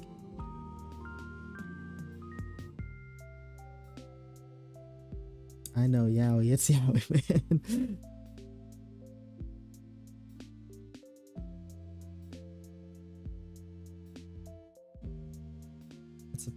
It's very visceral, but I enjoyed it a lot. Oh shit. Not sure I agree with the message though. Yeah? What was it? It was, basically, it's that evil is an inherent part of life. You can try warding it off, but it'll never be for good. And even if you do good things in times of crisis, there will always be some greater force spiking your guns. Yeah, sounds about right. Huh? Yes, there are some okay people in the world. There's a lot more dirtbags. Really? That's a pretty depressing way to look at it. That's how it is. I don't know if I agree. At least I've never met someone I'd call a dirtbag. You serious? Garn's right there. Garn? Well, he's not that bad. Uh-huh. Really, I don't think he means it. I'm sure everyone is just trying the best they can. Most people wouldn't want to cause anyone pain, right? I actually, I think that's something Camus and I can agree on. Yeah, right. If everyone's so nice, where's all that greater evil coming from? Think it's some natural phenomenon? No, of course not. There are things we perceive as painful in the moment, and there are really horrible, awful things happening every day. I don't think it's right to call them evil. Evil's intentional. Those things don't come from bad intentions. Sadness, loneliness, misunderstanding, fear, but not evil. There's a famous... I guess that's true, but like low-key, I still think that's still pretty fucking bad. I guess not necessary. I guess bullying isn't necessarily pure evil per se, but like, you know, it's still a bad thing. Like, I guess not pure evil per se, but like, you know. Yeah, so I guess she's right about that. I guess it's not necessarily evil, but like fucking, yeah, since most people just bully because, you know, they're yeah, she's very fucking pure. There's this famous judge, Dionysius something from ancient Greece, I think. Anyway, said evil is not a being, Or if it were, it wouldn't be totally evil. Evil has no place among being. Okay, so Hitler's not even. All right, never mind. Let me shut that shit up. No, I was low key cooking. I was low key agreeing with fucking Asaya, but like, man, now that Ira said that, you know what? So Hitler's not evil. That's a rather extreme example, but it's not like he was born that way, was he? I mean, it wasn't his natural quality, I don't think. So, point still stands. He grew up and became evil as hell. Evil exists. It's freaking everywhere. Just because there's a reason for it doesn't make it better. Of course not. I just don't like when it's described as something omnipresent. What? It's like, it doesn't matter. What I'm trying to say is, we aren't born with some big evil force inside us. I doubt the universe is any different. But the universe ain't a person. Of course it's different. Well, yes, it's not. I know that. But it is kind of a being, right? I mean, since every being is pure by default, so is the universe. Because it's the idea of being itself, right? And, I'm not making any sense, am I? You're not. Sorry. It's whatever. About what I'd expect anyway. What does that mean? You're weird. Say weird things. For a second I feel a lump rising in my throat. Then I realize something. Ira doesn't look annoyed with me. In fact, it's like she's not repulsed by me at all. I don't really get it, but it must be nice being able to think that way. Like everyone's good deep down? Like nobody would ever hurt someone on purpose? It's a sweet world you're living in. Dead ass though. Dead ass. I don't think I could ever adopt that mindset again. Not gonna lie. I used to have that mindset, but then someone broke me down and killed me and and changed me forever and was sent to destroy me.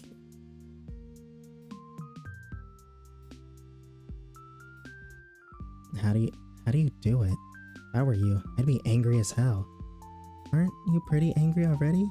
Angrier. Whoa. Even angrier. Yeah. I'd be 100 times as pissed. Scary. You bet. I imagine Ira throwing 100 chairs. 100 chairs flying towards 100 guards. Chairs flying, bow compasses swinging. Ira's like a bodhisattva. I don't even know how to say that word. I don't even know what that word means. What is a bodhisattva?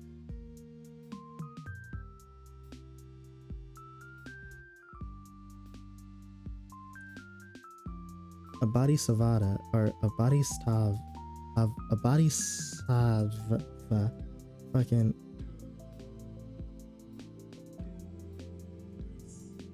Actually, that's me.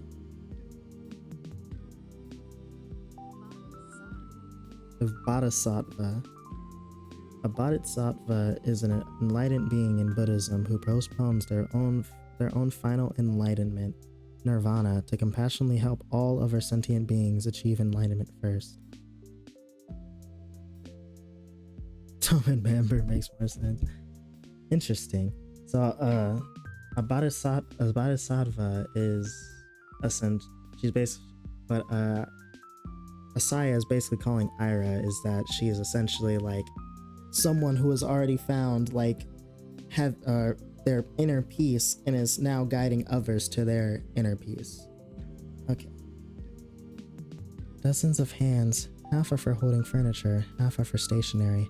A halo of chairs and compasses, a halo drawn with a compass. Every new compass draws another halo. 100 times more compasses, 100 times more halos. We talk for a little while longer. Just idle chatter while she finishes her smoke. I tell her about some of the books I've read recently. Let's see. Yeah, nah, that's Toe Man. Leader of Toe Man. Yeah, that's what it is. That's what it is. She's just the leader. I tell her about some of the books I've recently read. My impressions, my interpretations. I'm not exactly used to sharing those, so my thoughts come out sounding dumb and crumpled. She keeps listening though. Every time I say something, I search Ira's face for signs of boredom. Maybe I'm just not looking hard enough. I can't find anything of the sort. Oh jeez, I feel so happy I might die. I gotta go. She puts out her cigarette butt. Oh, really? Yeah, plans. I understand. But, some of those novels sounded kinda interesting. I'll check them out if I don't forget. Really? Please let me know if you do. And, sorry for that stupid philosophy talk. Can you shut up with the freaking apologies? The fuck happened to Mickey? We don't talk about that. We don't talk. Shh. Just let it happen. We're gonna smooth. We're gonna go past that. We're gonna go past that. I just said thanks. Sorry.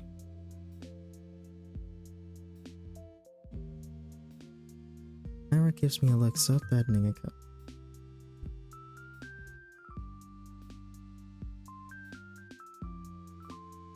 Oh, I thought you were saying that my voice sounded like fucking Mickey Mouse. Oh, never mind. What happened to Mikey? Shit. How do you fuck Mikey up? You can't. Because the second you try to do that, he's gonna do that bullshit fucking drop kick standing up. And then all of a sudden, his foot is gonna be out the side of your head, and then you're gonna be upside down. Probably dead too. Ira gives me a look so threatening I cut myself off. Right. I hope you enjoy them.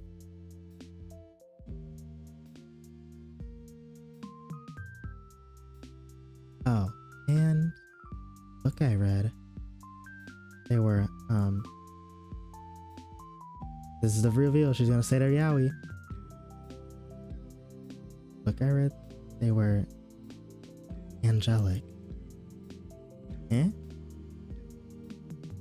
Wait, hold on. Is that a real book? I'm gonna search that up.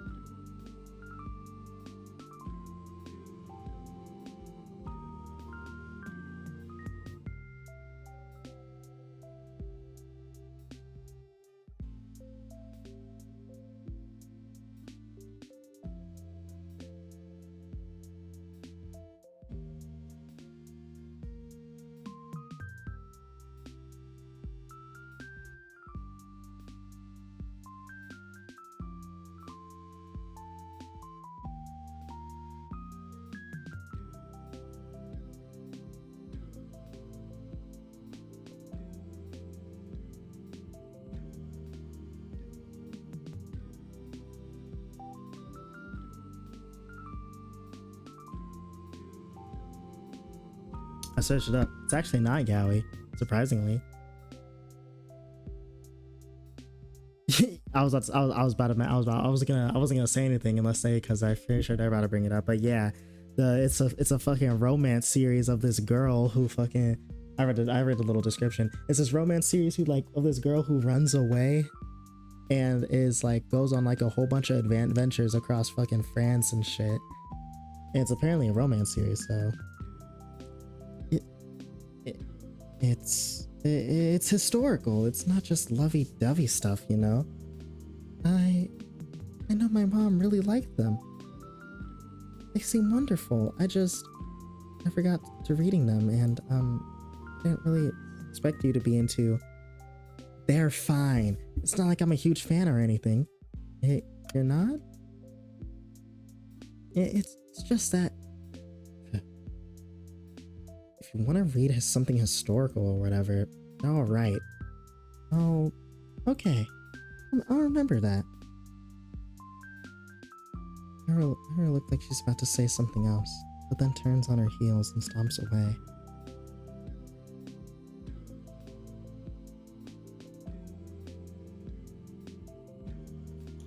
Shit, maybe. Gyaru? Yeah. One of the two. At least something, but you know, historical romance. I mean, at least if you had any doubts that she wasn't a lesbian now, she's definitely is one. Yes, see you around. Ira disappears down the street. There she goes again. Body leans against the frigid wall. Her legs are weak. We talked. Ira and I really talked. Never would have guessed. It was even nicer than I imagined, and I had no idea. So she likes books like that, huh? Ira likes novels like that. It's so wonderful. It's really, really wonderful. Every new thing I learn about her is more wonderful than the last. I need to meet with her again. I want to talk more. Maybe next time she'll tell me a little more about herself. Kinda feels like I hogged the entire conversation now that I think back to it. That was really self-centered in me. Next time I'll have to ask Ira more questions. I'll ask her more about the books she liked. Maybe we could talk about the movies. I wonder what her favorites are. Does she also like romance films? That would be cute. I usually prefer detective films, but I really enjoy all kinds of movies. So if she wanted to go watch something, maybe we could even go to the cinema. That could be so much fun. It's been a long time since I've gone there. I need to see her again. Whoa, calm down, Miss Obsessive. Shit.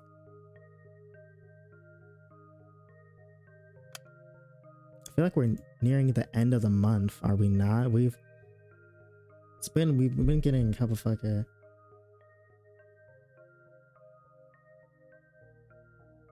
give Ira purple hair and green eyes. I would say the same, but you know what? We gotta remember. They are like 15 to fucking 14, bro. We can't be saying shit like that. We're gonna have a visit from Gideon. Or Gideon, however you say his name. No more than 4. No point in keeping up with class if you're getting expelled anyway. Guess that's Ira's modus operandi. To some degree I understand it, but I still wish she had showed her face from time to time. If only for one lesson. Probably wouldn't even talk if she came. It's not something we ever do in class, so I don't expect anything in that regard. Just seeing the back of her head would be enough. What's with you, Shubina? You're all smiles. Why are you taking my advice to heart? What advice? Not looking like you're about to hang yourself for a change. Damn, that's fucked up. Looking like you're about to hang yourself for a change. Oh shit, that's fucked up. It's great to see, really. Yes. It is great. We're so proud of you. How about brushing your hair next? That grin makes you look like a basket case. Thanks, fandom. Vadum. I'll do that. You're welcome. He grabs my English book off the table. Payment for my services.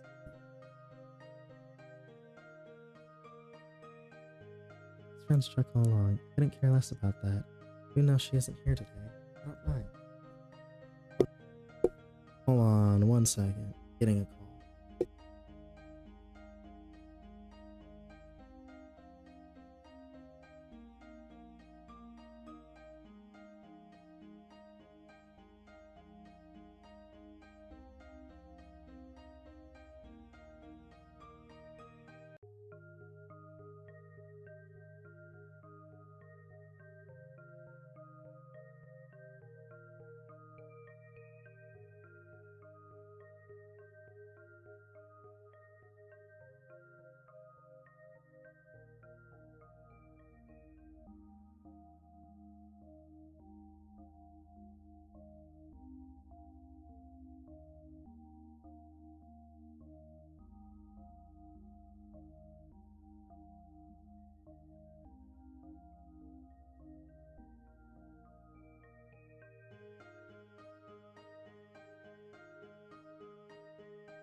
Okay, I have returned. I'll walk the whole town up and down so we see each other. I'll scour every corner of this place to find her. Perhaps I'm being overly reliant on the universe's kindness. At the end of the day, even if I walk all the possible routes, there's no guarantee I'll run into Ira. I want to believe. Now I'm convinced the world is merciful. So if I try my hardest, maybe my efforts will be rewarded. Of course, it's an entitled way of thinking. There's a little time left. Too little time. I need to make the most of it. I'll make as many memorable moments I can while Ira's here. I'll make every encounter count. I'll fill this measly scrap of time with wonderful things. Ira! Hi! Oh Jesus, it's just you.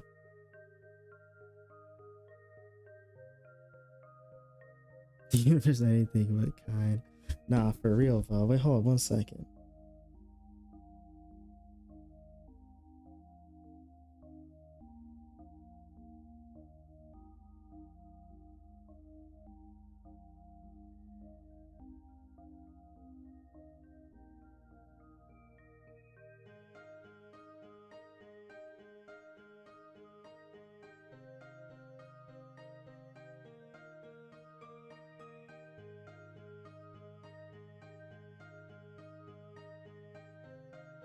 Okay. It worked. It really worked. I spotted Ira between rows of garages on the edge of town. She was crouching down by a wooden wall, hugging a thermos with one hand and holding a cigarette in the other.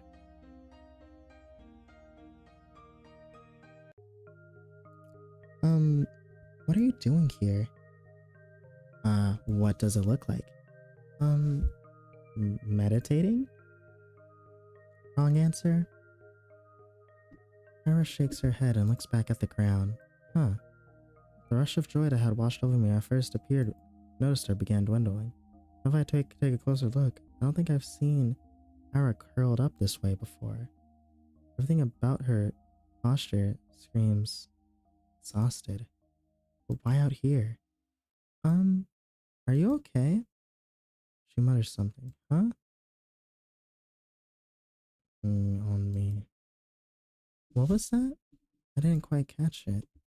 I take a tentative step towards her, but Ira's scowl stops me dead in my tracks. Eh? You spying on me now? What? No. I was just walking here. At a garage lot. Yes. She gives me a look with such content it sends a shiver down my spine. Why? I'm not lying, really. I always take these walks after school. I'm going the same route, and going the same route gets boring over time, so sometimes I go through here, or through the barracks. Or a couple of times I even went to the helipad. You know, the one that's over there. Totally. As I speak, Ira's expression slowly changed from disdain to confusion. This isn't right. We talked so nicely just a few days prior. Why then? Did she hear something bad about me? From who? I don't think she'd believe a word of Garn's. I mean, I usually stroll along the main street, or near the community center, but it'll get colder soon, you know? So, it's better to enjoy it outdoors while you can, right? I just keep speaking, hoping she'll stop being mad at me. I need to keep going. I need to keep talking, because that's what I wanted to do with her. I want to talk, and so I have to, because I can't waste this moment. We can recover from this. I can cheer her up. We'll clear everything up, and she won't think that I'm some creep. I just can't stand it. I can't bear having her glare at me in silence. And, you know, the views are really great here on the outskirts. The sky is bigger, and you can see it away at the tundra, and... what I mean is, I didn't think you'd be here. That's a lie. Well, more of a half-truth. I hoped she'd be here. Like, I hoped she'd be wherever I went. It's just that this isn't what I imagined at all. After our last meeting, not after everything, she's just staring at me. For a moment her eyes soften, but then she closes them, just looking at me as if just looking at me was wearing her out. She takes a drag and turns away from me. God. Can't I be alone for 5 minutes? I'm sorry.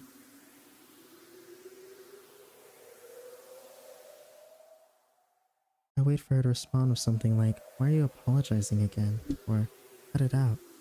Or even just, whatever, it's fine. But she doesn't say anything. I, I, I'm sorry. Yeah, something finna happen. I'll be going then.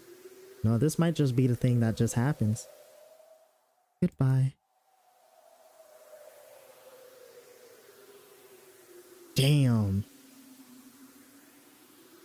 I thought shit was going good. And then reality just fucking hit. Mounds of snow and garage roofs look smooth and soft. When blizzards hit, they'll get completely buried. I'd like to have a snow hill form over me too. They look cozy. Actually, I wonder what Ira carries in her thermos. I guess tea would be the obvious answer, but what if she's one of those people that like to have some warm soup with them? That would be cute. I should have asked her about it. No, you shouldn't have. Okay, she's getting really fucking... I feel like I'm going to cry.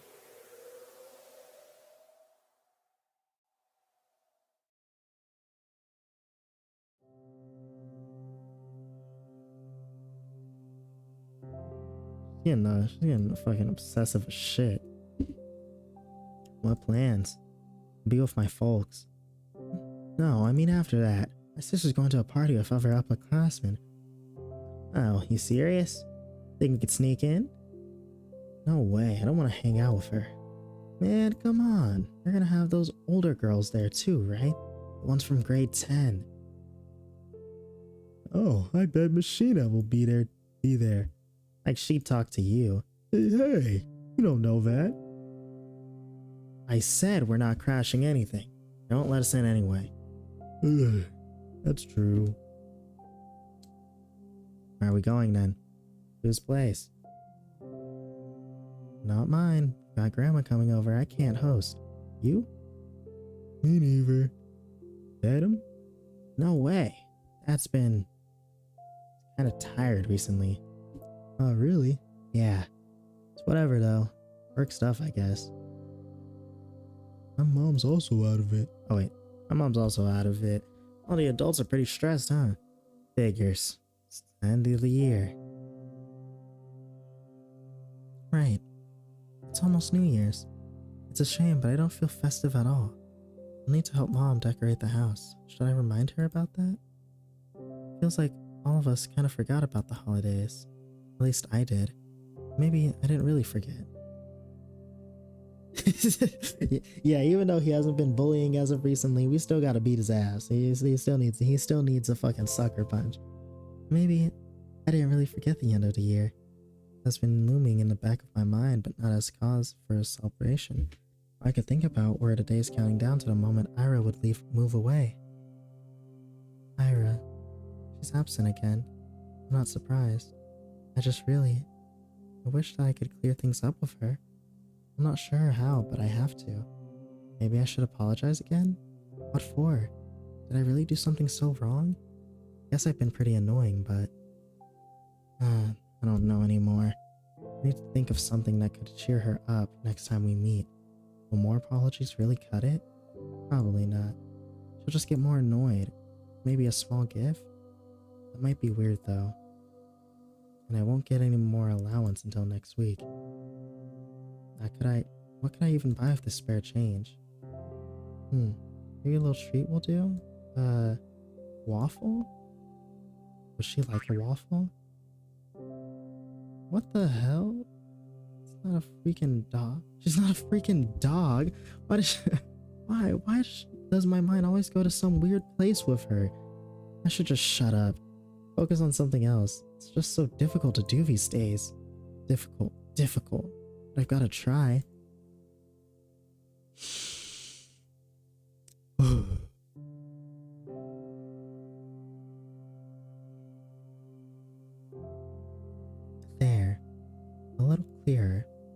see the sidewalk a little bit better and the buildings. Shine a light. Everything around is friendly. Everything is beautiful. That's great. Those are great things to look at and think about. Though perhaps I shouldn't breathe so deeply. I can really get sick from this. It's been getting colder after all. My usual routes have been getting harder and harder to finish. And it's not just about temperature. Paths on the outskirts get snowed over, so trudging through them tires me out really quickly. The winds are picking up too. Even when I cover myself with a scarf, it feels as if my face is being pelted. Not meeting anyone out here in this weather. I should have gone to the library today. What time is it? Maybe I can still make it. Closes at 6, so no, for sure not. Oh well. They've already begun putting up New Year's decorations. Everything's lined with lights. Oh, there's a pine tree near the community center. It's so tall and bare for now. Well, I like it as is. The way that snow rests on its branches makes it look so mighty. Alright, I'm getting into a bit of a festive mood. Wish the frost weren't so prickly. And I'd look around some more. The streets are empty, save for a couple of adults I saw walking down the bar. Hard to imagine there would be a lot of people out on an evening like this. Oh shit. So why have I been meandering around like I've got nothing better to do? Cause do you really have anything better to do? Answer to this is embarrassing. Fair.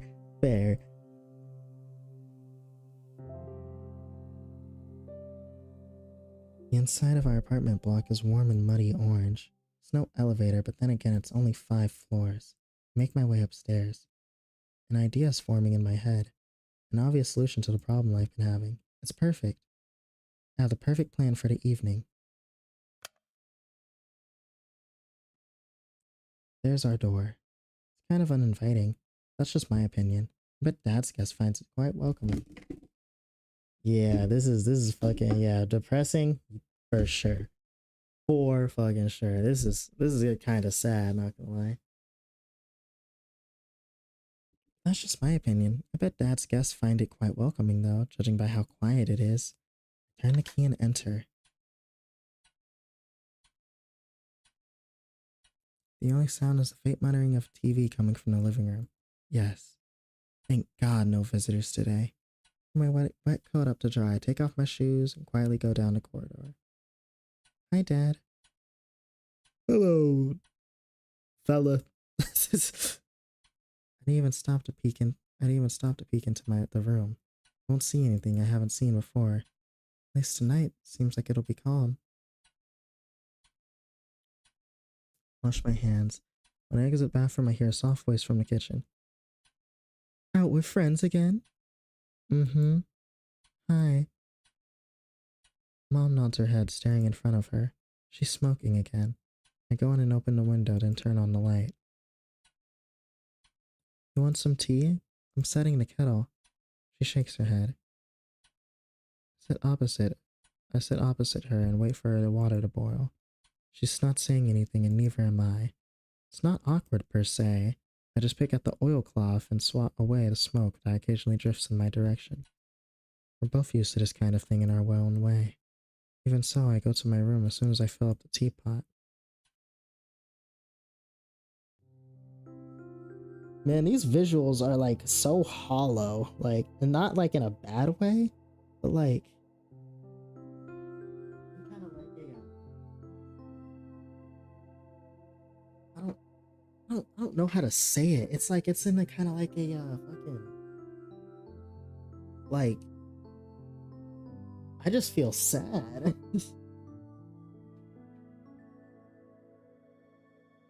I feel depressed. Like I don't like locking myself in here. I do it every time, and every time I'm swarmed with nasty thoughts. I can't even spend some time with your own mother. You want to? Wait, this is her inner voice talking to herself. You run away from her, even though she has it so hard, so hard. You traitor, rat, ungrateful filth. It's the kind of self flagellation that goes nowhere. Do I think that if I badmouth myself enough, I'll be forgiven? She seems to have a really bad inferiority complex. She seems to have a really bad inferiority complex. Not anything, it's like, I'm just starting to see it. This happens every time and changed nothing. It's pointless. So I direct my attention elsewhere. What was I going to do? Was I? Oh right. Oh right, the poem. Ira asked me to write a poem. Vadom's to blame. He's definitely not helping. We can blame him though. Nah. No, let's just blame it on fucking Vadim. If he dies, we can all go back to normal. She said it. She told me she liked it. Ira likes my poems. I can't laugh that loud. Nobody has ever said that to me before. Well, Saya did. That was years ago. That poem, the one that Karen read. What does she like about it? Maybe I should have asked. Where was it? Ah, that's it.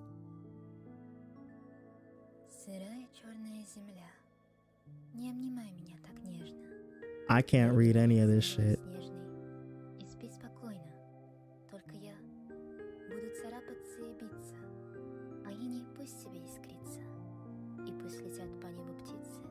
Yeah? Fire? Oh shit, wait, they have it right here. Oh damp black earth, do not hold me so tenderly. Do not tear your snow white attire and sleep peacefully. I will scratch and I will beat, but frost will still glimmer and birds will still fly. I wasn't fucking done reading.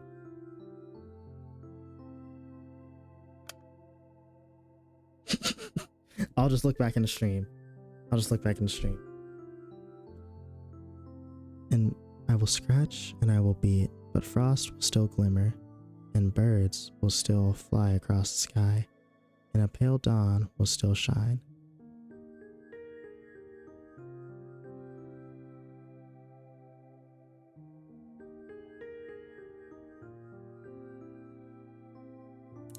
What is that? What is it trying to convey? Maybe it'll explain. It's so lame. I can't blame them for laughing. If anything, Garin was too nice. But at least she liked it. For some freaking reason, Ira liked it, so maybe it's not all that bad. Wonder what it means, though. I mean, I guess I kind of know what it means, but I'm like, damp black earth, do not hold me so tenderly, do not tear your snow white attire, and sleep peacefully.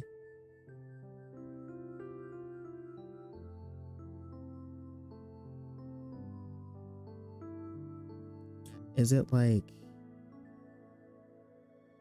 I don't want the universe, or specifically the earth, to treat me so well. And do not treat me so well because you don't want to ruin your world. And even no matter how much you beg for the world to change or something, I don't understand. The world will still be the same because the frost will still glimmer.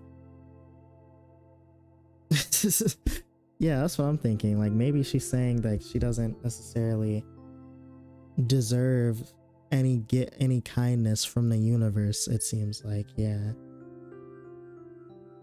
Maybe I can make something worthwhile. At least worthwhile in Ira's eyes. That's all I really need. She got angry at me last time I saw her. I don't know why. I mess up a lot. I really mess up a lot. I doubt she was a bad mood because of me. But it definitely didn't help. Now I will. Maybe if I do this, she won't be so mad anymore. I've been really trying since that day. The day she helped me with the diary, I mean. I've been trying, but I just can't get the words to flow right. Today, though, I really want to do this today. Nah, literally personal space, like, sheesh. Like, God, you're fucking obsessed with this girl. Like, you know, I do think it's pretty cute and shit, like, you know, being obsessive and everything, but like, it's gonna turn toxic, girl. It's gonna turn toxic. Today though, I really want to do this today. I think I can do it. Huh. I'm like a kid that only does their homework when their parents yell at them. I don't even know when she will show up to school again. Bumping into her on the street is tough. It's a tough bet, especially with this weather. Well, I'll try anyway. I've got nothing to lose. It's the worst case scenario. Appreciating gorgeous scenery. Oh, heaven forbid.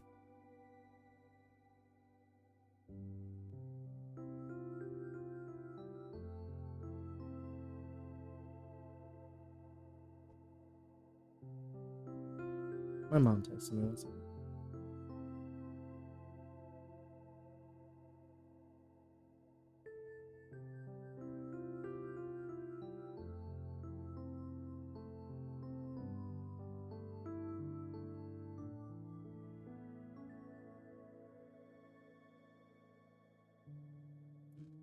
I'm gonna enjoy this to hell and back. And when I hand that poem to Ira, then it will be all worth it.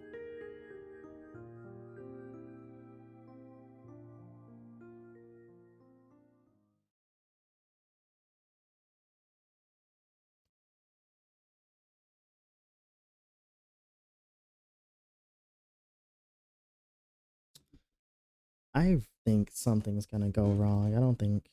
Ow, my wrist is tired. I'm gonna totally wear down this poor eraser at this rate. Got to remember to buy a new one. It's just a bit annoying. Even though I ask my classmates to be more careful, they always forget about it. I didn't used to do that before. But now whenever I lend a textbook to someone, I specifically ask them to not to doodle in it. Despite that, they always come back with crude drawings all over it. Can't hand them back to the library like that. And I'll get in trouble if a teacher sees it. Lean back in my chair. A week. That's how long it's been since I've last seen her. It's not exactly new for her to skip for several days at a time, but a whole week? Nobody else seems to be bothered though. I shouldn't be either. It's not her job to be my, I don't want to call her pit bull. But wait, it's nothing new.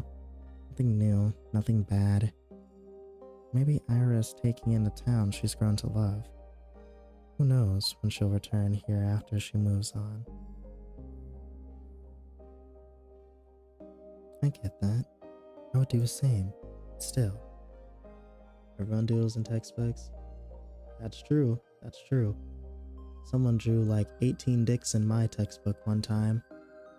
It's pretty awesome. Pretty awesome. I just wish I could see her. She's still mad at me? I really hope not. But if she is, I just have to... That's right. It's done. I wrote it in a poem. I wrote Ira a poem. I wonder how she'll react. I wonder if she'll like it. I really hope she likes it. Maybe she'll smile. Or what if she gets flustered? That would be so cute. I want to see her make that face again. I keep walking around. I don't really expect to see her at this point. It just feels like a duty I need to fulfill, like a soldier patrolling the streets. Whoa, that sounds pretty cool. It's not like the weather is harsh all the time. Rushed my textbook real bad on a page with yaoi. Damn. They would just put a whole bunch of fucking yaoi on your shit? That's crazy.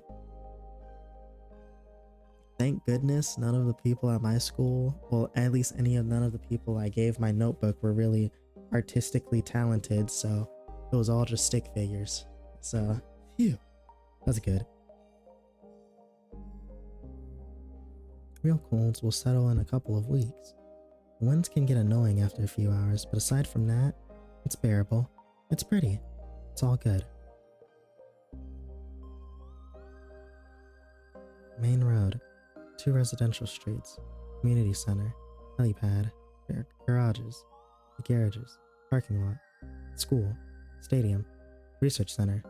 Kindergarten. Gardens. Barracks.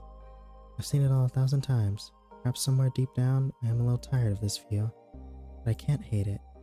and I can't pretend like I won't miss it when it ceases to exist. When I finish school, I go to university. I'll go to university. I'll tell everyone I'm from Vorkuta, not Vorkuta 5, because Vorkuta 5 does not exist. People from Vorkuta 5 do not exist. The ones outside will ask me something about Vorkuta, real Vorkuta, and I'll answer with zero hesitation. If I couldn't do that, I wouldn't be allowed to leave at all. To leave Vorkuta 5, you have to deny its existence. I have to deny its existence no matter how much I want it to exist. I have to deny. I have to. Holy shit, what type of fucking place is this? But it's tough. So tough that I'm not sure I'll ever manage. Realistically, I'll probably slip up and blurt out something incongruent. I do slip up a lot. I hope I'll get better at it by then. Maybe I should stop. I lower my scarf and take a big breath. Ouch. I'm seriously gonna catch a cold from this. At least my head feels really clear. I look up and see the familiar purple-gray of Northern Twilight. No, not Twilight. Today is the first day of this year's polar night, so I won't see the sun until the tail of December. It's nothing too bad. Personally, I don't mind the dark. Some people seem to get really depressed during this time, but I'm not one of those. If I stay out for just a little longer and wait for the clouds to clear, I'll see the stars and come fully into view. It's a beautiful sight, especially from here, from the barracks. Far better than that dinky sliver of the sky I'd see from my apartment windows. I wish that I could stick around for longer, but it's getting too cold. Ira, please show yourself. Ira, show yourself.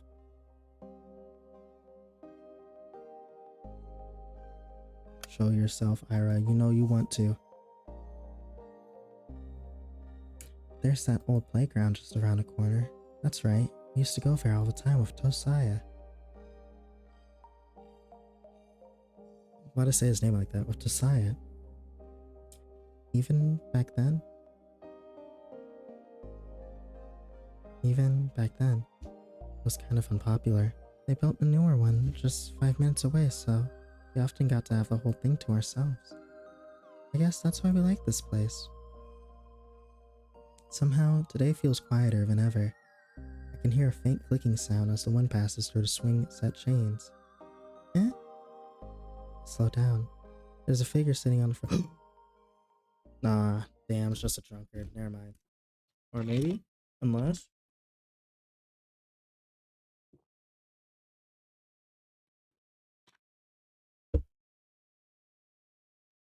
No, we don't have those kind of people here. Or at least, not out and about in the streets. The frame doesn't look like it belongs to a man either. It's Ira. No, that is one crusty ass spaceship though. But hold up, Ira! My Valen key sink into it with almost no resistance, almost zero sound. Perhaps I stopped noticing the crunch of ice under my feet. Perhaps it's me being too focused on the person I now recognize. It's Ira. Yay! Aw, why are you crying? She's hunched over, elbows on her knees, hood down despite the cold. Her hair is tangled, half wet from the snow. What is she doing out here? Smoking or... Why is she crying? Huh? I stop a few meters away. Ira is letting out quiet, gasping sobs. Ira? She looks up fast as if stroked it awake, eyes red and puffy face, raw from wiping at it with her sleeves. There's a bit of snot on her upper lip. What do you want? I don't know what to answer. What do I want? All I can think about is how I've never seen a person look so small. Ira swipes at her eyes again, then stands. She stumbles a little, trying to regain her usual posture. What? Never one of your hangout spots. Damn creep. Her voice cracks halfway through. Well, enjoying the show? I slowly shake my head. No, I just saw you. Aww. Ira rubs her nose on her sleeve again. Her hands are shaking. And go back to wherever the hell you came from. Go home, Messiah. This isn't for you. I take a small step forward. I want to say something, anything. My head draws a blank.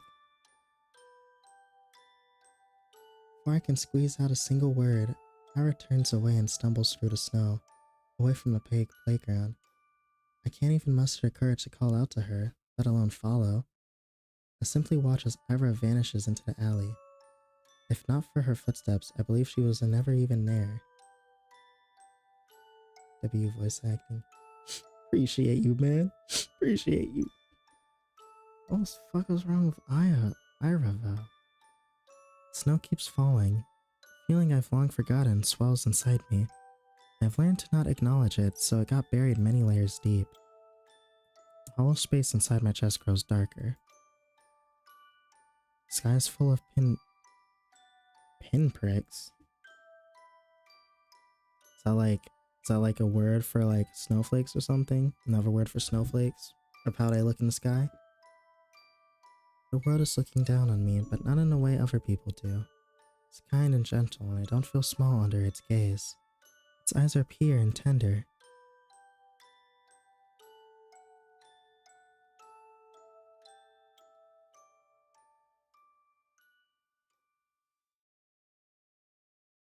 She said pimp. That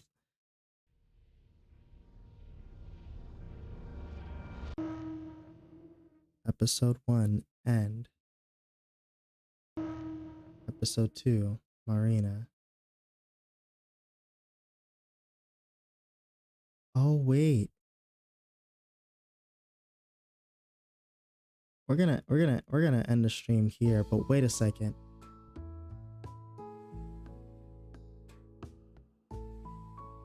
Wait a second. If I remember correctly,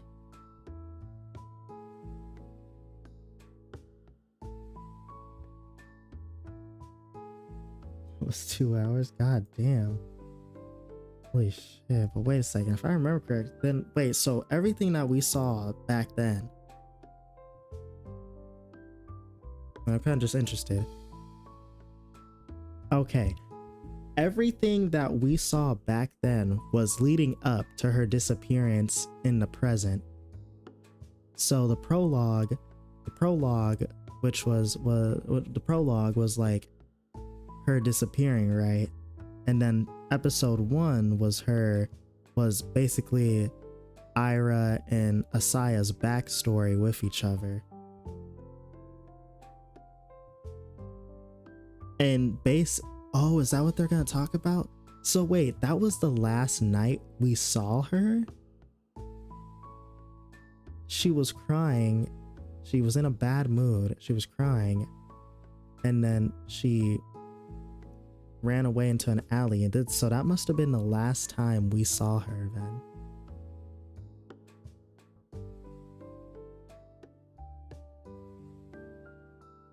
Abuse?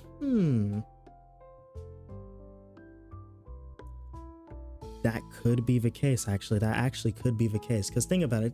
What's it called? Vadim was talking about how his dad felt tired. And how his dad felt tired, right? And everyone's parents, and not just Vadim, it was just everyone in general at school was talking about how their parents were like more stressed and shit. So it could be that on this day something bad must have happened to either Ira or someone in Ira's family to make her cry like that or something.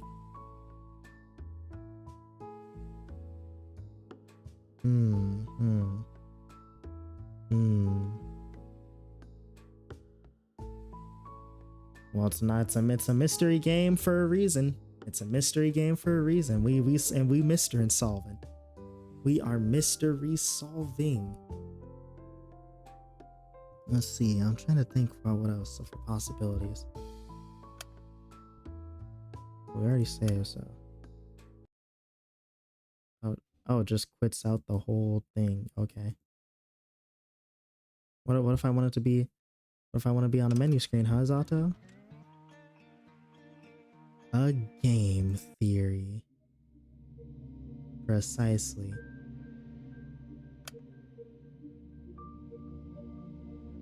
Oh, this all we got in the gallery? How long is this game? Because if we only got 1, 2, 3, 4, 5, 6, 7, 8, 9, 10, 11, 12. We only got 12 spots for like CGs that are like this, right?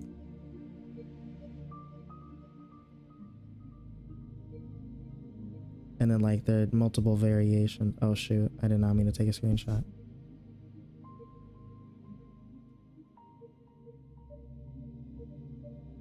Yeah, and there are multiple variations. So,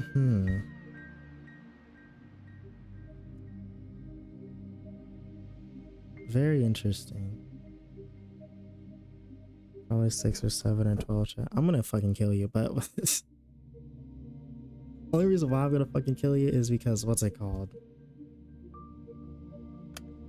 If we have 2 of these each episode, then that's 1 chapter, 2 chapters, 3 chapters, 4 chapters, 5 chapters, 6 chapters. So having like about, if there's like 2 CGs each like episode, then yeah, honestly 6 episodes would, or 6 chapters would check out. But I know this isn't exactly, I know this wasn't the longest visual novel since, what's it called? I was on the YouTube channel, fellow who made this, what's it called?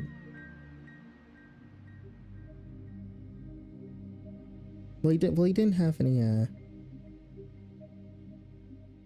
wait, hold up a second.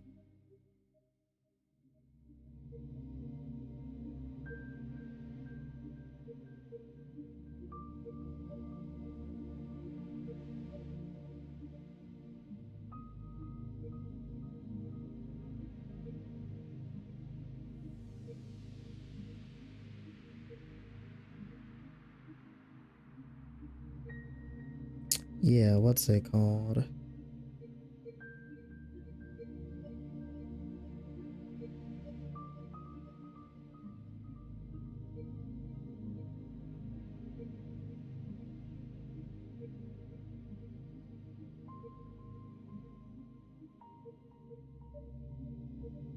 Okay, yeah.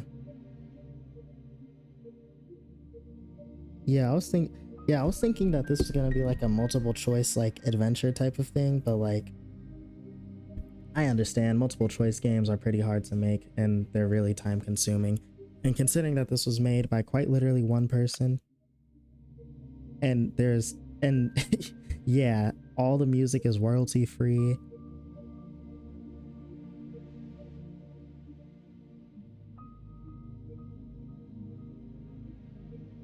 Yeah, it was literally made by like story art game, like, okay, yeah, one person, and then the beta testing is probably just like his friends or something, so yeah.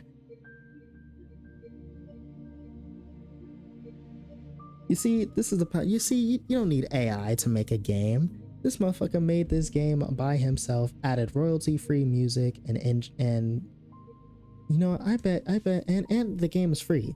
And the game is free. First off, the game is free. He just did it for the love of the game. He just did it for the love of the game.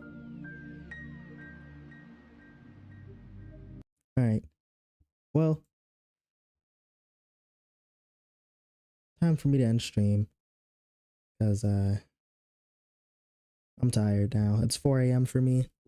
So we'll be back. We'll be back to this later because I need to see my lesbian lovers reunite again. I'm gonna make sure. You know, I actually might make this a this seems like the type of game I gotta play in a dark environment and like a quiet environment. So honestly, I might stream this game again, just like in the AM or something. So I don't know. I might just yeah, probably like in the AMs, like 12 when it like midnight is probably when I'll start streaming this again.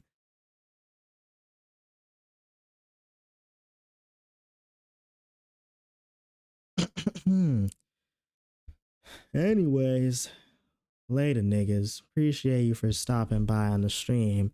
As in, aka all the people who watched and didn't commented. Thank you for tuning in. And then thank you for NPC for being the GOAT in replying and shit. Kento out.